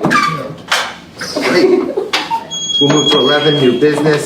Can I get a motion to accept the extension of the applicant's request for 650 Montgomery Avenue? So motioned. Is there a second?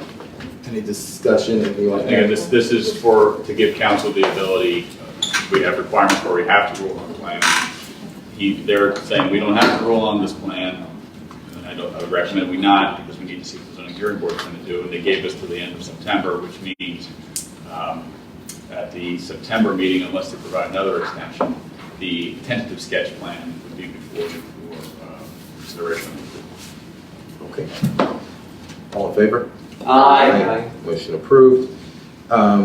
Second point of, I guess, information. We have 2 openings on NIDA. We received a letter of resignation from Amy Lempert. She took a position with Montgomery County, and part of the condition of her employment is resigning from NIDA. So I want to thank you, Amy, for your service. Thank you. Thank you very much. So we have an opening there, and also Roberta Dunn no longer resides in the borough. So we have 2 openings for NIDA. Applicants should submit to the borough office. Thank you. Also have a new business. I would like to take a minute to describe the opportunity before the borough that the EAC has recommended to the council. Yes, please do. And because this is time sensitive and it came to us just Monday after the EAC meeting, I wanted to take a minute here to describe it. This is an opportunity to participate in a pilot program that's run through the PA DEP that's supporting 20 municipalities throughout the state to do a greenhouse gas emissions baseline data collection. And then in the spring, that would be in this fall, and then in the spring, develop a climate action plan. And this would be at no cost to the borough. This is a free software subscription that's being offered to Narberth. I want to thank especially Rob Schlake in the EAC, who did a lot of legwork to reserve us a spot should the council and the staff decide this is the right move. There's a wait list for this program of other municipalities, and it's beginning in late August. So we need to come to some decision if we're going to take advantage of the opportunity. The only ask here really is in terms of staff hours, a commitment of staff hours. And I looked at the program requirements, and the original EAC request was for 25 hours in the fall semester and 50 in the spring, because this also comes with a college intern that's trained by the DEP to work with the municipality to input the data and establish the baseline of carbon emissions, both in borough operations and community-wide. And once we have that data, this ClearPath software through the organization ICLEI, which has been working with over 1,500 municipalities around the country, can help us set goals, it can run scenarios, future projections, it can help us with our CIP planning. So this is something that the EAC, and in conversations with Sean, I've been talking about. We would like to do this ICLEI software, but here we have an opportunity to actually use it and be trained on using it with a college intern and support from the ICLEI staff for free, as long as we commit to a minimum number of hours, staff hours, so that we can get the kind of know-how in-house and continue this work beyond the 1 year. So the original request from EAC was for a total of 75 hours over the academic year, working alongside the intern. But looking at the program requirements and talking with the EAC today, we could bring that number down to about 10 hours in the fall to input the baseline data into the software, and then about 30 hours in the spring to develop the climate action plan based on that data. So we could bring the total request down to about 40 hours over the academic year. So that's the request, and this is something that, with council's approval, could be worked out administratively. I've talked with Sean about it, and I've talked with Aaron, and I've talked with Bob as chair of infrastructure. And in speaking with Rob, we discussed how prioritization, right? We're trying to come up with a way to allocate staff time and resources. Being a small community, even 40 hours is a significant output of labor. Did you have an idea of sort of the value of what we come, because we have adopted a goal to get to be carbon free in the future. What would it cost us to do this if we were not part of this program? So 3 years from now, council says, okay, now it's at the front of the line. What is it going to cost us? Yeah, the Pennsylvania Department of Environmental Protection estimates that it would cost $50,000 to hire an outside consultant to do this work. That is the data, the greenhouse gas inventory, and then the climate action plan. So we have an opportunity to do this for free, plus the staff hours commitment. The EAC is very active and very generous with their time. So they're willing to step in partnership with the office staff to do some of this work. And if the office staff is pinched, EAC could step in and do some of it. But there would still need to be a minimum commitment from the staff. Otherwise, we don't have the know-how in-house. And then after the 12-month period, we're stuck hiring an outside consultant to show us how to use the software, or You get to keep the software? It's by subscription. It's usually $600 a year for a borough of our size. But for this year, we wouldn't be charged 1 year anything. free. So you would get basically you would get the climate action plan, but then it would be up to us to sort of how are we going to use that plan. And I don't know that you know how we would do that, or that there may even come out of sort of Narberth's plan some sort of immediate impactful actions. We wouldn't know until we do the plan. Sean, you're not. Well, I'd like to hear from Mr. Metrick about the commitment.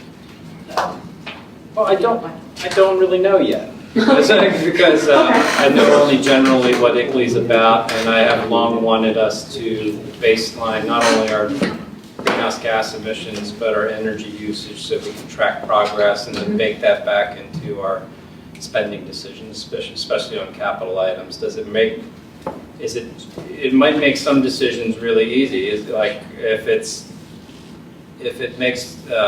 might not make financial sense on on a cash basis, looking at today's cost to replace the windows in this room, but when you factor in the fact that the HVAC unit you need to chill this room could be sized a lot smaller if you had more efficient windows, then you start to understand the interconnectedness of those kinds of decisions, and I want that knowledge to just infuse all of our management team. So I want to participate in this effort. I don't know if ICLEI is the right tool, and I'll look into it as soon as possible and reach out to you individually if I'm missing something and help get me connected. Sean, would you think that, say council would say, okay, you know, we would give consent, say, for you to sort of make the final decision based on your evaluation, you would be able to do that in the time frame that's required? So we vote to give the decision to Sean?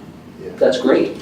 Yeah, I just don't know yet. I just need a little bit of time to look into it. And, so let's give him but discretion. it would, a little bit of time when you say that means within the deadline that. Yeah. Okay. Just make it. Yeah, that's a good detail, yeah.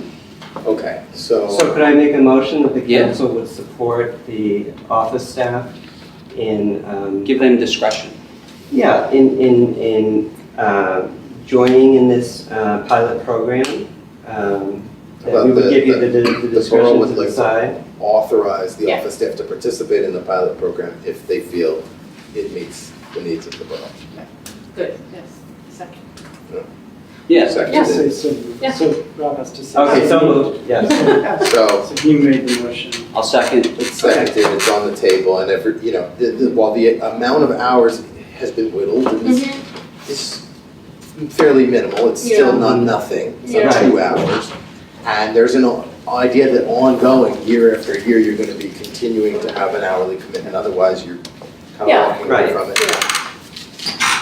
I just want to, so we've had discussion time, right? Yeah. Discussion time. It is. Okay. Questions?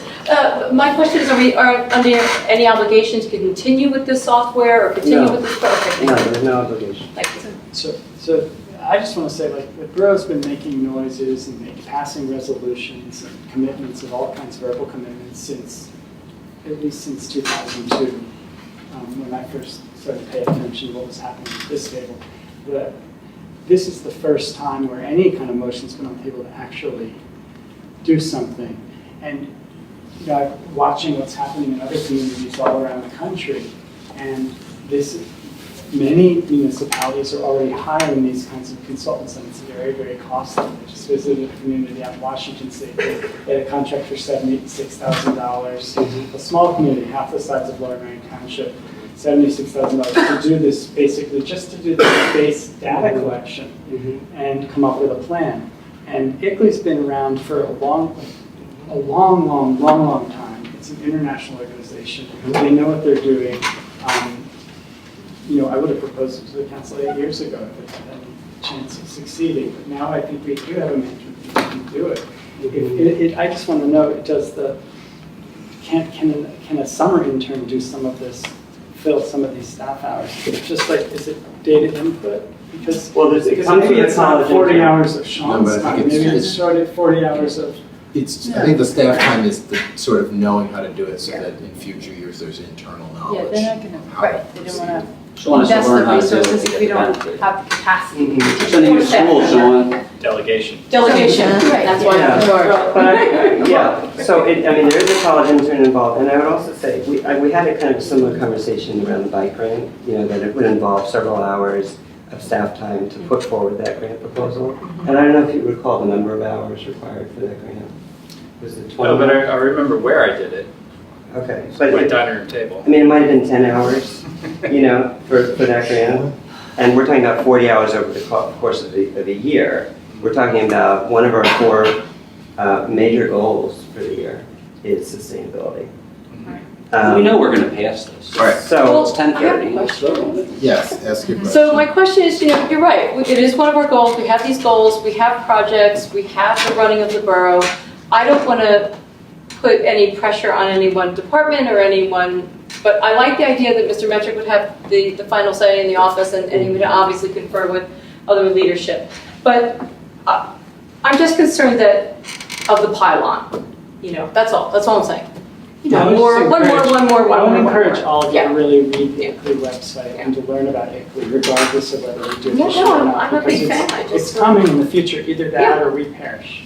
Cindy, the vote is trending towards passing. That's the way it goes. Yes, All right. yeah. All in favor of the motion on the table, which is to authorize the Borough Office to decide whether to proceed? Aye. It's unanimous, thank you. Okay, the EAC had requested review of the trash contract. I know we are on a tight schedule in terms of the trash contract. I know it's late. I want council to consider whether we, somehow change the schedule, which I don't know that we even can, because we need to have a trash collector in place on January 1st. Well, we're sort of on a death march to opening this up to bid. It's a pretty legally prescribed process. Yes. But I didn't want to just ignore their request. And everyone here received Mr. West's Yes, email we did. today with the attachment. Mhm. Okay, I that's fine. appreciate it. Thank you. Thank you. Appreciate it. So I guess the new business is I don't know that we can include the EAC in sort of a formal review at this time. I The just don't see process it and working. timeline just don't allow for that accommodation, even if all 7 of us vigorously wanted it, or am I missing something? I think that's Yeah, correct. they can look at it and make comments, it's harmless. Well, then let's just give it to them and let them talk to Yeah, us. exactly. Okay. Like any other member of the public. I guess, yeah, what it will come down to is if they make us, a certain recommendation, we may not be able to include it because of the Right, timeline. right. That would be, Mm-hmm. Okay, got it. but it would Got be it. enshrined as maybe for next time or something for future discussion. Start Okay. somewhere. Yeah. Okay. Thank you. Any old business? Well, I have one more thing in the new business. Yes, sir. Sorry. This is going to be really hard to do. Recently, the Nixon family had to make a big decision. And that big decision, and it was in the best interest of my family and our careers, was that we make a move, and that move is not in Narberth. And it's with much regret Oh my God. that I have You're to kidding me. submit my letter of resignation, which I ask you to please accept forthwith. I thank you all for your time, and I've enjoyed serving with you. And I thank my constituents. I hope I've done you well. I've tried my best. And I want to thank Sean. I have about a decade of schooling post-high school, and I think I've learned more from you than anyone had ever taught me in college. And you are a tremendous borough manager, and with that, Thank you. goodbye, everybody. Thank you, Jim. I mean that the nicest, warmest way, you know? I'll discuss that offline, yeah. You're surprising all of us here. Thank you for your service. Offline. Because there are, again, legally prescribed Yes. timelines here, before we accept, We are not accepting We- today. Oh, yeah. Except today. we could, but then it would start a I clock. need you to accept Oh, that. and Iris What's left that? this. I need you to accept this today, please. Yeah. You have 30 days. Before. There's 30 days from the date of the resignation, makes it effective as of today, so that would mean that you would be making an appointment at the next council. You have 30 days to shop around. Otherwise, Please, please, I need this right I now. will do it. I don't think it's hard. You do it. We have an alternate. Sorry, guys, I gotta go. Yes, there was a vacancy for it. No, it's, all right. Yes, can't do it. Someone at the meeting. What happens if we, hold please, what happens if we do not accept the resignation at tonight's meeting? Does it Well, change when Jim has Resignation which requested? is not accepted shall be deemed accepted after 45 days. And unless my domicile should change prior. But please, Aaron, don't make me get Well, into the let me ask I need to this leave council, guys. is a technical question. Yeah, accept it. Okay, make a motion. I move that we accept with gratitude Mr. Nixon's resignation from council. Thank you, Bob. Is there a second? I'll second. Seconded by Rob. All in favor? No one's in favor. But you have to vote yes. Yeah, let's have a discussion. Let's have a discussion. No. Aye. Aye. Aye. Aye. Okay. The resignation is accepted. Accepted with regret. Yes, with regret. Deadline is next. In August of all months. My dad would be very And Jim, I didn't want to put you on the spot there, I just. No, I understood, yeah, and there's more to it, which I didn't want to air in public if possible. Well, yes, for business, so don't air it in public, thank you, sir. Let me make some notes. So, also under new business, if anyone is interested in applying for the position of Borough Council, We're under the time. please submit a letter to the Borough office. You need to be a resident of the Borough, you need to be a registered voter, and that's about it. Yeah. And we'll just take Any meetings. formal, Yeah, the meetings are enlightened. there's no formal requirement that you do interviews or anything along No, we those can do lines. anything. You can make an appointment right now if you want to, but it needs to be done at a public meeting in order to stay within the requirements that, according to my calculations, it would have to be at either the workshop meeting that you have or the business meeting. Okay. At one of those two meetings. One of those two. There's no workshop. Oh, there's no workshop, so. No, then it's just the. It's gotta be the September meeting. Okay. March meeting. And you have 2 years and 4 months left on your term. Correct, Okay, just for the record. yeah, through 2021. Any old business? I will take a motion for adjournment and then we will just take a 5-minute break and recess into an executive session. So moved. Second? All in favor? Aye. Are you not being in the 5 minutes sharp. executive? Fine.